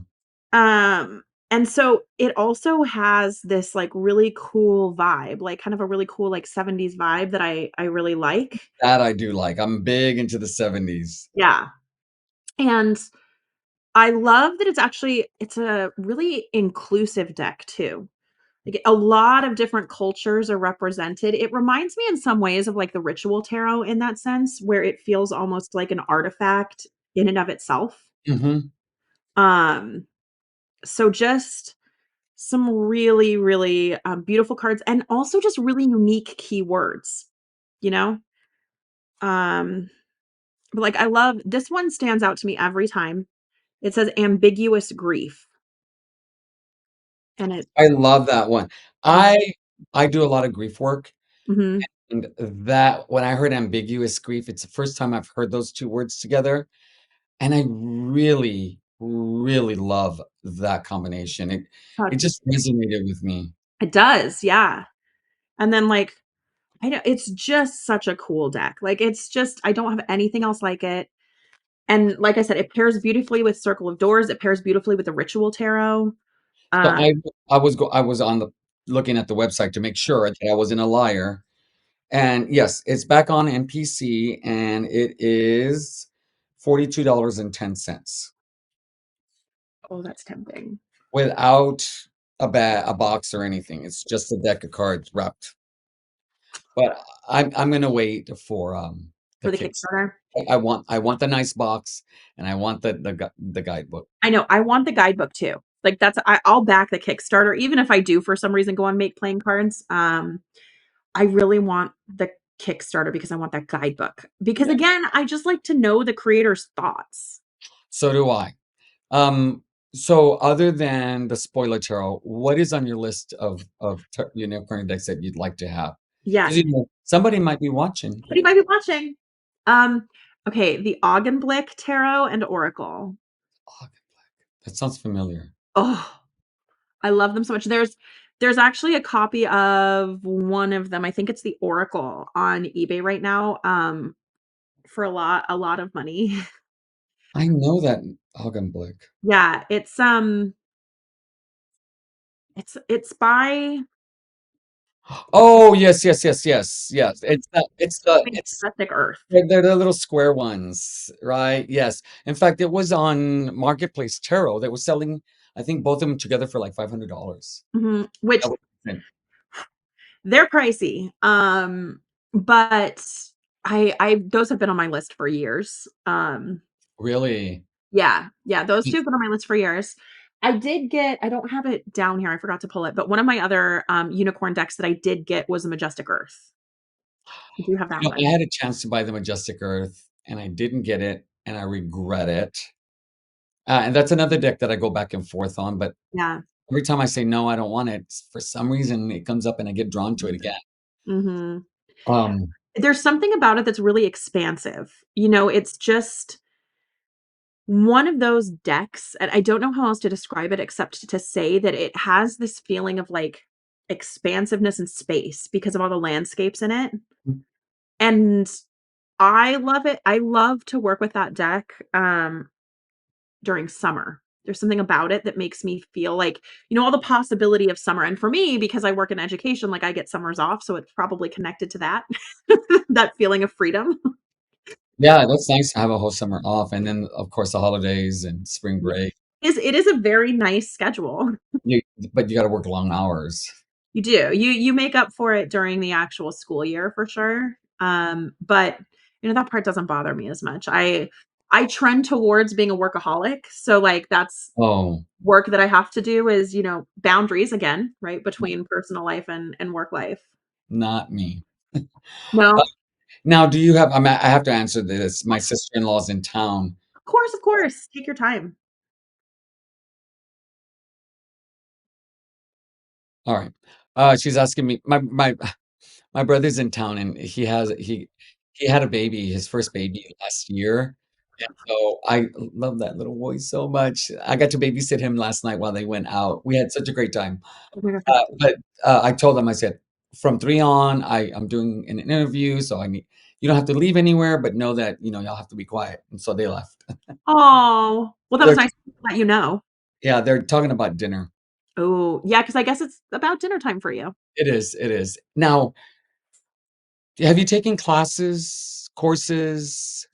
Okay, so I took a class through Kate Van Horn. I don't know if you know Kate Van Horn. She's on TikTok and Instagram, and she has a course. But honestly, I think what actually drew me in to take that class is she does this series, or did, I don't know if she's still doing it, on TikTok and Instagram, where she was like breaking down the meaning and the symbolism of each card. There was Oh, like a whole video series she did on TikTok. no, I have to look for her then. Yeah, it was very, very good. It's using the RWS, but it dives into like color symbolism, things that are in the cards. It points out, how the cards are interacting with the different elements within the card. Yeah, that's probably years down the road for me.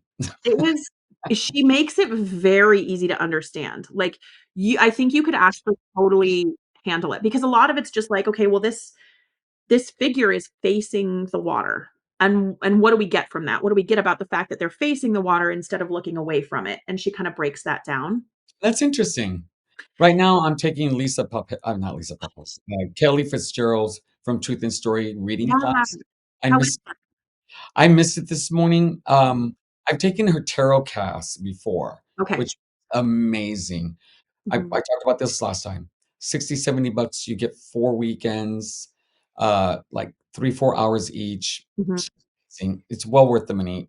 mhm. She could double she'd charge twice as much and people would still come. Yeah. She's Yeah. phenomenal. I think Kate Van Horn's class was about that, and it's the same idea. Like, she just has, like, webcasts from previous, like, kind of live versions that she's done, Yeah, same here. and, I found that class, like, really, really valuable as just like a crash course. And, it's like a crash course in it, and it goes fast, so I didn't actually watch the videos all in one sitting because I was, like, pausing and taking notes, Yeah. so it would take me a while to get through it. Um, but yeah, I found that class really, really helpful. The other thing I did was and this one's free, and you've talked about it before. It's Lisa Pepez's, Mhm. what was it called again? Tarot with Wheels. Yeah. That one is free. Everybody should do that one And if it's you're good. wanting. Oh, it's good. Yeah, it's really good. It's a good place to start. Like, it gives you something to pin to each card. And that way, it's like glue, right? Before you can start going deeper, you need to have something that you can stick that new information to for each card. And the keywords do that. Yeah, I did a video series on taking her course, Yeah. and then we talked about it. Her and I, we actually sat and Yeah. talked, which, was really nice. Right now, it's I've been doing it forever. I'm going through Don Michelle's Connecting with the Tarot, the book. Mm. I finished the swords. You don't know that book? Oh, I do. Yeah. Dawn Michelle's yeah, Well, yes. I'm doing those. I just finished the swords. I did a video on that. In fact, I even had to contact her because I got really frustrated, and she was amazing in answering my questions and taking the time to do so. The fact that these very busy, busy people with thousands of people that are on their channels who must be reaching out as well, take the time to talk and help, I Mhm. think a testament to um, what they offer to our community. Oh, for sure. And I think they're a huge part of why the community tends to be, I think, such a warm and welcoming place, Yeah. because these big names are setting such a wonderful example. Yes. I Like, 100%. it sets the tone. And so I think, that's a big part of why I started my YouTube channel was just because no one in my personal life is really interested in the tarot, and I didn't really have anyone to talk to about it or share my I have a very large collection of decks that I have amassed over the years, and I Oh, didn't have anybody to talk to about them. like, how many decks do you got? Guess. Probably 300. 300? Okay. Yeah. I'm under 100. I Yeah. know Dawn is approaching 6. I think Lisa is around 5. I I I I'm trying to keep it, like, no higher than that. So because, I mean, there's a limit to how many decks I can work with. Mhm. And for me, I honestly think like, I was doing a routine of every 3 days, I would switch my oracle and tarot cards because I wanted to use them all. Mhm. But I'm getting to a place where I think what I wanna do is I just wanna get some really good favorite ones that I really love and then just work with those until I have mastered them. Well, Uh, that was the idea behind my collaboration with Tara at Cozy Core. We were both Cozy Core Craft. We were both talking about that and realized that, you know, there are so many beautiful decks that you could always add to your collection, and there are so many wonderful creators you can support. And if that's something you wanna do, you absolutely should, obviously. But yeah, I mean, there's no need for deck shaming. Uh, no, no. and the thing is, like, I see a deck that I think's so beautiful, but I don't know if it's ever gonna get reprinted again, Right, especially right. the indie decks. Will it ever get Yep, reprinted again? yep. Like, I'm sure if people knew the Spoiler Tarot was never gonna get reprinted again after the 2nd edition, everybody would went and bought it, Mhm. you Well, know? and now people, they wouldn't wanna part with it because it's a precious part of Mhm. the collection, which is understandable. But, I will say too, so, like, what Tara and I have been doing is we're doing, like, a capsule collection every month because we wanted to use our decks in a dedicated way each month to see, is this something that we love or is this something that we could rehome? Like, is this something that has a place in our collection or is this something that, we could pass along to someone else? Actually, when I heard you talk about that, I'm like, "Oh, no," because I had an idea, but Yeah. it's different. I am actually gonna do a video on, an actual what decks would I include in a time capsule? Ooh, Uh, that's such a cool seriously. idea. So I'm gonna do that because I thought that was what y'all were gonna do, but it's Yeah. not. No, totally different. I'm gonna You do a you should I'm do gonna that. do a time capsule video. You should Yeah. make it into a tag. I will. It'll be a hashtag Saturday one. Yeah, yeah. That would be super fun. I don't I found, it's interesting because the decks I chose for this month, I really have been prioritizing 2 of them over the others. Like, Which 2 have you been prioritizing? I mean, 2 of my picks were, Circle of Doors and When Olga Speaks, Okay. and I've basically just been working with those. I haven't even broken out the other pairing that I have, and we're, like, halfway through the month. Yeah, then that probably just goes to the side and Yeah. yeah, I'm gonna have to figure out what I'm gonna do. I will tell you that one of my favorite do you have any decks that are mass market that you were surprised? This is actually in my top 10. Oh, yeah. Woodland Wardens. Oh, yeah, you talked about how that you're so grateful for that deck. I absolutely adore that deck. I pair it with so many different things. The quality is phenomenal. Yes, it is. It's just a beautiful deck, and in fact, I don't know what the project is, but I remember I saw on Jessica Rue, she's the artist, she's working on some sort of another project that's supposed to be coming out this year, and I'm like, "Please let it be a tarot." To compliment. To compliment, yeah. That'd be great. Her artwork, and I love the Woodland Wardens deck so much. I love the Woodland Wardens. I don't use it very often, but I Yeah. really like I hunted it down because for some reason I couldn't find it anywhere, and I finally found it at Barnes& and Nobles somewhere. What Uh, about you? Do you have any mass market decks that you, like, loved? my favorite one is the Tarot of the Abyss. I have that one too. That one's That one phenomenal. is so beyond phenomenal. I love the images. I love her perspective. The guidebook is phenomenal. Mhm. I love her my favorite card of hers is the Hangman because the perspective is so different, how she flips everything. Yeah. And then now, oh, I have it in a box. My niece gave me a tarot deck of, I think it's Golden Angels, something or other. Oh, It's a beautiful deck, yeah. and it's nothing but angels. Because in, like I said, December I do a spiritual uh, Yeah. month with the decks, and so she got me a deck full of angels. I mean, it's Oh, beautiful. I'll send you a message of what it is, because yeah. otherwise I'll be on the phone. But I have a few. I have a few that are oh, the shocker of all shockers is the Morgan Greer. I I did have that one. I did not realize. Do I have it out? I do. It's on my permanent shelf. That's how much I love Oh, wow. It it. never leaves you. I did not realize I would love this deck as much as I do. Yeah. Like, if this is a deck that I would give a beginner. Like, if I had to give one deck to a beginner, this is the deck I would give. I just really, really love it. I will tell you that I love the fact that these men have mustaches. It cracks me up. It has They're a very, like, 70 that I was gonna say very 70s feel, which I really, really love. for I sure. like the colors. I like that the imageries are really cropped in. You could see everything Mhm. in it. So, yes, definitely the Morgan Greer. Like, this is a time capsule, deck for sure. For you. Yeah. Definite. Like, what else do I have here? Boop, boop, boop. I tend to like I love indie decks. Me too. Um, I do I even I have like a couple, like I just got this one, so I haven't worked with it. The Green Witch's Oracle. Um, I haven't really worked with it at all. Like it feels very fall to me, but I had cards that I got from my students for Christmas and I was like, we'll just pick it up. Very nice. I was Do you think there are enough masculine decks out there? Masculine You feeling? mean like exclusively, like very Well, it doesn't masculine have to be. energy? You know, and I talk about this with everybody because I think it's a topic.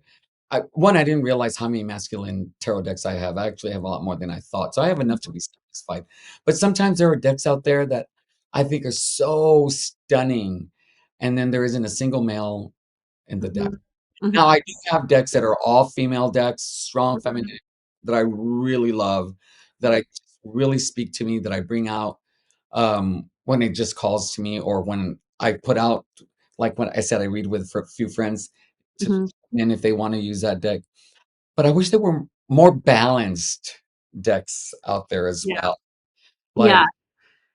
I I I don't think that there I mean, there definitely aren't as many masculine decks as there are, like, very, very feminine decks. Like, it's definitely imbalanced. The proportion is do definitely do imbalanced. you have masculine decks that you are drawn to? Let me think. Pagan Other Worlds, I think, is a masculine deck. Yeah, I think Pagan Other Worlds is pretty masculine, and it's one of my favorites. Yeah. Terra Volatile is very masculine. Agree. Yep, I do. So I guess I do actually have quite a few. I guess I was thinking more in like Levi's deck. What's it called? Masculine Intuition Readings. He did that deck. Not sure. I'll text you the name of it. I just can't remember it off the top of my head. It's illustrated. Let me see. The Labanco, I think, is masculine. Well, I think it's Let me see. Let me see. I'll text you or I'll message you the name of the deck if I you know remember it. what Like, a deck I find to be very neutral. Like it feels extremely balanced for me is the Botan Tarot. I love that deck. Do you I have love it? that deck. I do have that deck. Does that feel for me? That feels so perfectly Yeah. balanced. It does. It feels like a really, really balanced deck to me, and it has a lot of, like, masculine figures in it, Mhm. but the color palette feels very kind of feminine. Um, yeah, I agree with you. I think that's a really balanced deck. I'm trying to think like what else feels masculine to me. I'm like I have all my decks scattered all over the house. Um, I have oracles that I think feel very masculine, but those are my big ones. Everything I have out right now, I'm realizing, aside from the Pagan Otherworld, you know what? Mia Wims actually feels very masculine too. Oh, I would agree. Yeah, I think that that's a masculine deck. It feels like a really, and especially like as you work with it, you know what's surprising about that deck is it's another deck that has like a very sort of like self-love, self-empowering vibe to it. But what makes that deck interesting is there is no guidebook. It doesn't exist. The Yeah, community didn't make one. And so it's why Trina and I have been doing a deck study on it. And as we've been doing a deck study, one of the things I've noticed is even though it's skeletons, we are both sort of intuitively reading most of the figures in it as masculine figures. interesting. Um, but it's a very, very it's not a deck I would ever use to read for anybody else. Like it's a very like self-empowering introspective deck. Which is not what I was expecting when I bought it. 1,000% shocked that that's the vibe that we both get from it, actually. Very interesting. I'll have to look at that deck again because it is on my list. Who are your favorite tarot channels? Oh, let me rephrase that. Let me rephrase that. Yeah. Who is your guilty pleasure tarot channel? I don't know that I have any, like, guilty pleasures. I proudly watch all of them. Do you have one where you go to like, okay, this is a channel I go to when I want to learn something? Yeah, I would say either Dawn or Lisa. Those are the 2 channels that I tend to go to when I really want to learn something. Um, I would say one of my guilty pleasures is watching the lives that Martin and Levi do together, where they're just like what I love about them is they are, like, brutally honest about decks. Brutally honest. Martin and Levi. Trying to think. Let me look it up here because I just watched their videos yesterday. Mustangs or Let me see here. I just watched one of their videos yesterday. Um, I'm think so bad at remembering, like, Marty. I don't know why you said Martin. I was thinking Marty. it Marty's things. is where are they? Oh, Masculine Intuition Readings is Is Levi, it and then kind of- Martin's Musings. Oh yeah, yeah, yeah. I watch him. They do, like I think they call it, like, Witchin' and Bitchin', something Yes, like yes. that. I've watched a few of his videos. I like his Instagram. Yeah, I like his Instagrams a lot. yeah. Quite a I like bit. them because they're very open in their opinions, which is something I love. I love that sort of honesty because I think sometimes there's, some reluctance to speak honestly about decks because you don't wanna make Offending. people feel bad. Yeah, you don't wanna offend anybody. But I also think, being honest about those sorts of things is important. Yeah, I try to be honest. I Mhm. don't want to be rude or anything. Right. It's like when the Solara Oculto, that book, I was like, you know what? I'm mad. I'm gonna let everybody know I'm mad. Mhm. You know, Yeah. but I love the deck. Yeah, I mean, it's all about the balance again, right? It's like, this is what I love, but, like, this is where it could be better. This is where it could There, improve. there are decks I don't get. I don't Same, get. And there same. are people who love it. And that's one thing I think is really cool is that the deck, there is a deck out there that I think is hideous, but somebody thinks it's the most beautiful thing on earth. And I'm like, okay, go for it. Okay, And I have to know, what is it? oh no, I don't have a Hypothetically, just yeah. hypothetically. Well, I can't think of it right off the bat. I do think there are a lot of old lady decks out there that like do not fit my aesthetic. We all have our aesthetics, no judgment. You know, there are some decks out there that I'm like, oh, yeah, I'd give this to my great aunt. Yeah, there's some that I see where I'm just like, I don't it's not for me. And, like, Yeah. one of those decks for me that everybody I have seen talk about it loves it. I tried to work with it and it just didn't work for me, so I rehomed it, and that's the Forhexa. Which one? The Forhexa tarot, Uh-huh. You can come in. I don't have it anymore, because I rehomed it. Oh, yes. Yeah.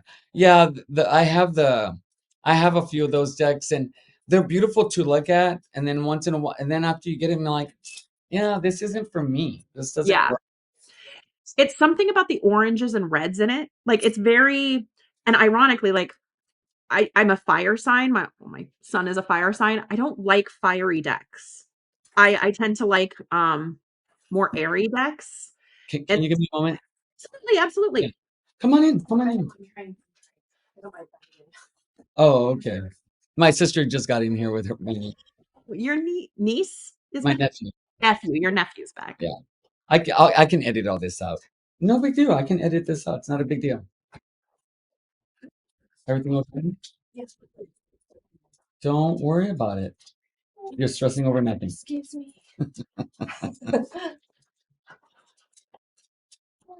You ruined everything.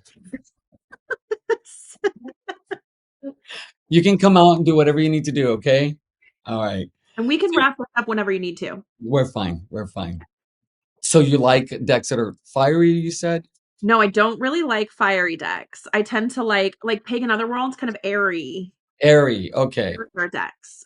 Which makes a lot of sense. Like the rest of my signs are all air signs, so it probably makes sense that I tend to love those decks. I tend to like decks that I don't know. I think mine's very my aesthetic is not okay.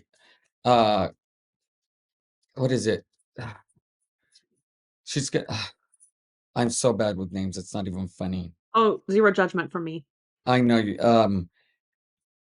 Carissa's Carissa. She her aesthetics is so broad. Like I never know what deck she's gonna pull up. Um, and I want to get her channel name. Uh, Krista's Chronicles. She just changed it. Yeah, yeah, yeah, yeah, yeah. The Krista Chronicles. She pulls up a deck, and I'm like, I never saw that. Like I never saw her doing that. So now I'm never surprised with what she gets. Hmm. Her taste is so broad. Mine's a little bit. I like decks that feel very, I don't know, artsy and very high class and refined. You know, maybe it's because my nose is so far up in the air. I don't know. I Yes, love clearly, clearly. that, like the Labanco and um, the Terra Volatile. Oh, the Yoki. Oh, The the Yoki. Yokai. Oh, I love that deck. I couldn't. Somebody sold me theirs when it was sold out. I got it. Then the creator said she had her last batches and she was going to sell them in October and November, but it was going to be sporadic. So she made it luck of the draw. Hmm. And one day I just went on there and there was one, so I got me a backup copy. My gosh. Yeah, I actually have a backup copy of that one too. Yeah, I think it's the only backup copy of all the decks that I have. I don't Uh, know why I said that I don't do backup copies in another video that I did because clearly I do. I clearly do backup copies. I don't know well, why you it's only have one backup copy. I don't know if you really do backup copy. a couple, but it's not like a rate. Like I don't buy two of everything I purchase. I would like to have a backup for all my Baba Studios, the Spoiler, the Labanco, the Botan for sure. Oh, the Botan is amazing. Yeah. Another one of my, I don't know, like, I mean, you were like talking about masculine decks. This is about the furthest from that you can get. Have you seen the Invisible Light Tarot? Let me see it. I don't think so. I love this deck. It is out of print, unfortunately. And I, if ever the opportunity presents itself to get a backup copy of this deck, I 1000% will without hesitation. Okay, I have this card on top because it makes me laugh every time. It's the funniest Emperor. And if you like a 70s vibe, you'll like this deck. This is the Emperor. Oh, yes, I know that deck. I love this Hermit. I do like that deck. It is the Magician, such a cool card. I think I have all my favorites from this deck on top. I love this Ace of Yeah, Fire. that is a really good deck. There is a deck out there that I want to introduce you to. That Yes, please. it's a photo deck as well, Yeah. and it's $80 right now. And the creator used cutout cutouts of certain things like the horses are actually cutouts and then people are like pretending to sitting on it. They're out in a field somewhere. So Yes. oh my God. Okay, let me look at it. I- Can you still see me? Yeah, I can see ya.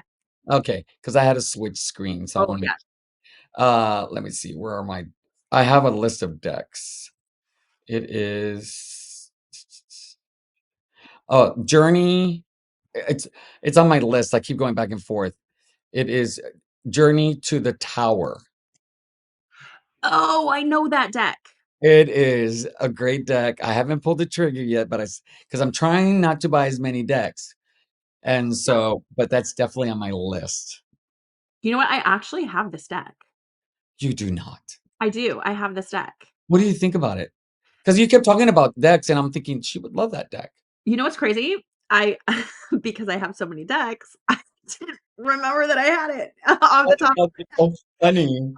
But I should actually pull that one out. Like I because when I bought it, I think it was an impulse purchase. And when I bought it, my taste in art was very different than it is now.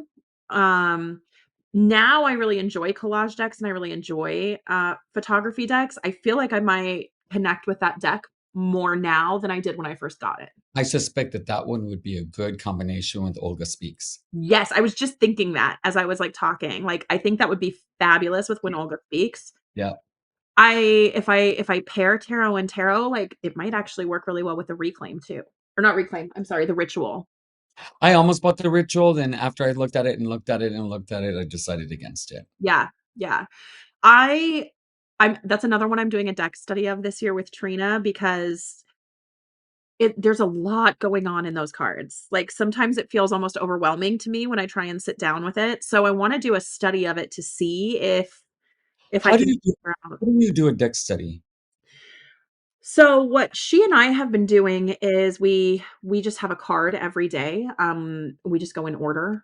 So we reordered our decks and so today is our tower discussion. And so we actually just send voice memos back and forth. We set up a time every day. And then we just send voice memos back and forth and discuss like what we think the card means. Um, and it's worked really well, actually. Like it's been a really good way to get another perspective on the cards. That's something I really value a lot is she and I actually don't always have the same vibe from a card, but it's Mhm. really cool when that happens because it's not like one person's right and one person's wrong. It's like, okay, let's see what we're each getting from this and how it differs and what it makes us think of. Yeah, and I also think that the cards can mean something different Totally. today and maybe Yep. 3 months from now.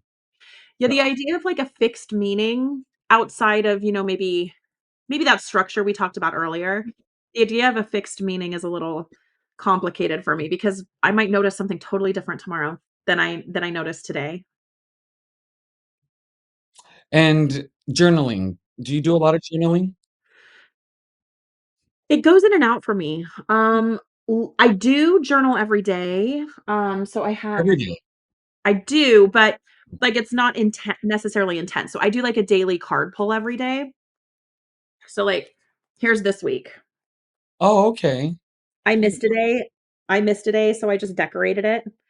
But I'll just pull a card, and then sometimes if I don't really feel like thinking, I will just go into the guidebook and write down the things that resonate with me.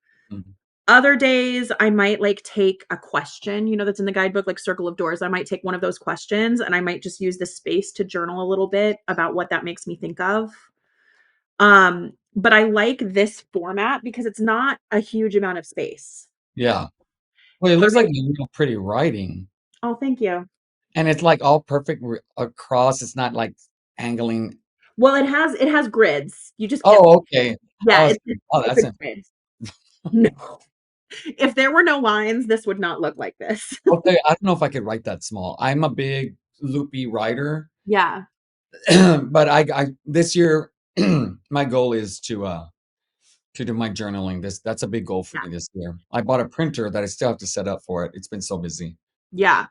I have a separate journal for when I do, like, spreads, and I know, like, a lot of people will do, like, art journaling, and I love that. I used to be a huge art journaler, but I'm not anymore. I actually appreciate white space and blank space, so some people would hate how I do this, Mm. but for me, like, I will do a That's pretty spread. though. And then I just print this way. I print out, like, a little picture in black and white and just stick it on the opposite side. I think why it's aesthetically really nice. I think part of the reason is the size of your print, Mm, how much how you have it balanced between print and the white space. So I think that's why it looks really, really nice. Mine wouldn't look like that. I'm going to avoid stickers and yeah. washi tape because I'll just make a mess. It's a rabbit hole. It's a big rabbit hole.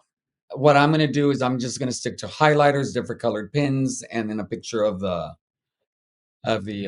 spread, and that's it. I mean, honestly, these are my journaling tools. I have a brown pen, I have a black pen, and I have a single Tombow in a color that I like. Very nice. Because otherwise, like, and I have washi tape and I have a bunch of stickers, but I would just get overwhelmed. I I think I do I do get over I I don't have an artistic bone in my body. I know what I like, I know what I don't like. Putting it can be a challenge. Like my home, I really like my home and the way it's decorated. yeah, the Uh, area behind you is beautiful. Thank you. And then but when it comes and I know how to dress myself nicely, but when it comes to drawing, painting, making a journal look pretty, not to save my life, I couldn't do it. Can do it. You know, you express your creativity in other ways. I Yeah, do. yeah. Um, uh, do you have any questions that you'd like to ask? How do you feel like your journey so far on YouTube has been? Like, do you feel like it's been enjoyable for you? Do you feel like it's created more pressure on you? Like, what do you That's a think? good question. So yes, I the pressure doesn't come from anybody. It comes from within. Mhm. And I actually did my goals for 2024, that hashtag. I And in there, I talk about that pressure, and I have to constantly remind myself, hey, if you don't do hashtag Saturday, you don't do hashtag Saturday. It's not a requirement. It yeah. is it's a goal. It's not a requirement.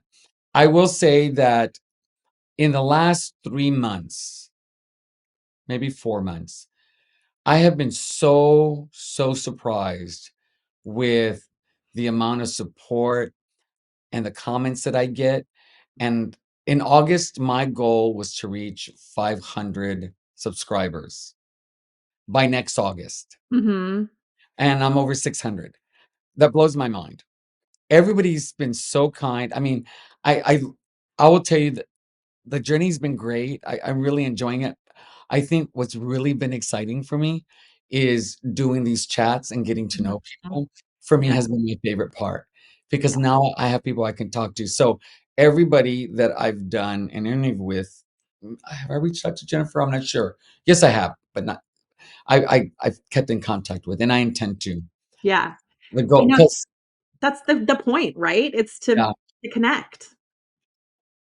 And you do such a good job of that too. You know, I think that's a gift that you have is being able to connect with people. And I think that's almost certainly why, you exceeded your goal already and it's only January. people are so nice. People are so nice. Yeah. I've So had some people give me some constructive feedback mhm. in a very nice way, which I'm like, "Okay, yes, you're right." Yeah, And so I try to implement what they tell me. for One sure. one thing, doing a YouTube video and putting it up and everything that goes with it takes a lot more time than I think people realize, more than I realized. It does. You know what? The editing process is not actually where I feel like I spend the most time. It's uploading it. It's just getting it uploaded. It takes forever. Yes, I'm gonna have to get a better computer in the next year or 2, but, Yeah. like, my last video took almost 10 hours. Like, I put it when I went to bed, I put it to upload. I woke up and it still needed another hour, and I was like, "What?" Yeah. And then sometimes it's an hour and a half, Yeah. and I don't know why. Well, and then sometimes there are just issues with and this is like it just happens, like, it's not a criticism, but, it'll upload standard definition, but then the processing to get it uploaded to high def on YouTube, sometimes it just gets stuck in the processing phase, so I have to delete it and then re-upload it. Oh, So but that's just I mean, that just happens, like, it's not anybody's fault. yeah. But it just adds time, it just adds an additional chunk of time that I don't think I really thought about when I first started. Now, one of the things that I'm trying to do is trying to anytime I talk about a new deck is included in the description. Yeah. That can take time, especially when you're showing, like, top 10 decks. You have to write it up, put the person's name, find the link, include the link, all that kinda stuff. I can't remember who I was talking to. or maybe I saw it in a video. I maybe it was one of Dawn's videos, and I could not tell you which one. It was buried in one of them. But I think she said that she has, like, a spreadsheet where she, like, keeps the links to all of her decks so that she Oh, can go in, like, when she needs to link things, she can just go in and copy paste, oh, which is that's the great. smartest thing. Smart. So smart, except I have 300 decks. So the amount of time it would take me to find You know, all the when links. you go there, then add it. I will give you I'm gonna do this, and I wish I had done this early on. Yeah. My one, I'd say I'll call it a golden nugget, Yes, because please. you're early on, Yeah. is link your videos. So, like my tarot chat, at the end, I'm gonna say, "If you like this, tarot chat, please visit the one I did with Jennifer," and then I'll include it in the So picture. smart. Right? Yeah. Because now I'm gonna have to go back and do that. Yeah. So Can you put we it in the are you gonna put it in the description? No, I'm gonna try to do, those videos where it pops up right in the, Oh, yeah, card up at the top. right here? Yeah, I'm gonna start trying to do that. that's a good I gotta idea. figure out how to do that. But Well, keep doing that, like, if I mention, like, the Circle of Doors tarot, right, in another video, then I could link to the video where I do, like, the flip through of the Circle of Doors tarot. yes, Yeah, yes. it's something I need to figure out how to do. Me too, but I'm thinking I wish I would've learned that because Yeah, now I have 70 some videos, that's crazy. yeah, so Uh, back and linking all of them. I should do it now when I have, like, 6. That's really yes, good advice. that's why I'm saying golden nugget. Do it That's now. great advice.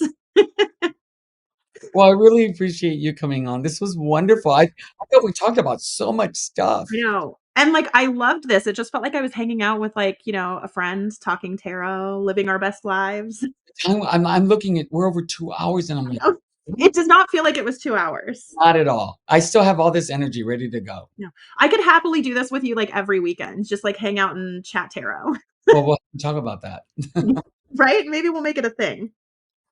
All right. Well, everybody, thank you so much for joining me. Jennifer, thank you so much. And until next time, my name is Benny, and I am the Fool's Apprentice. Have a good day.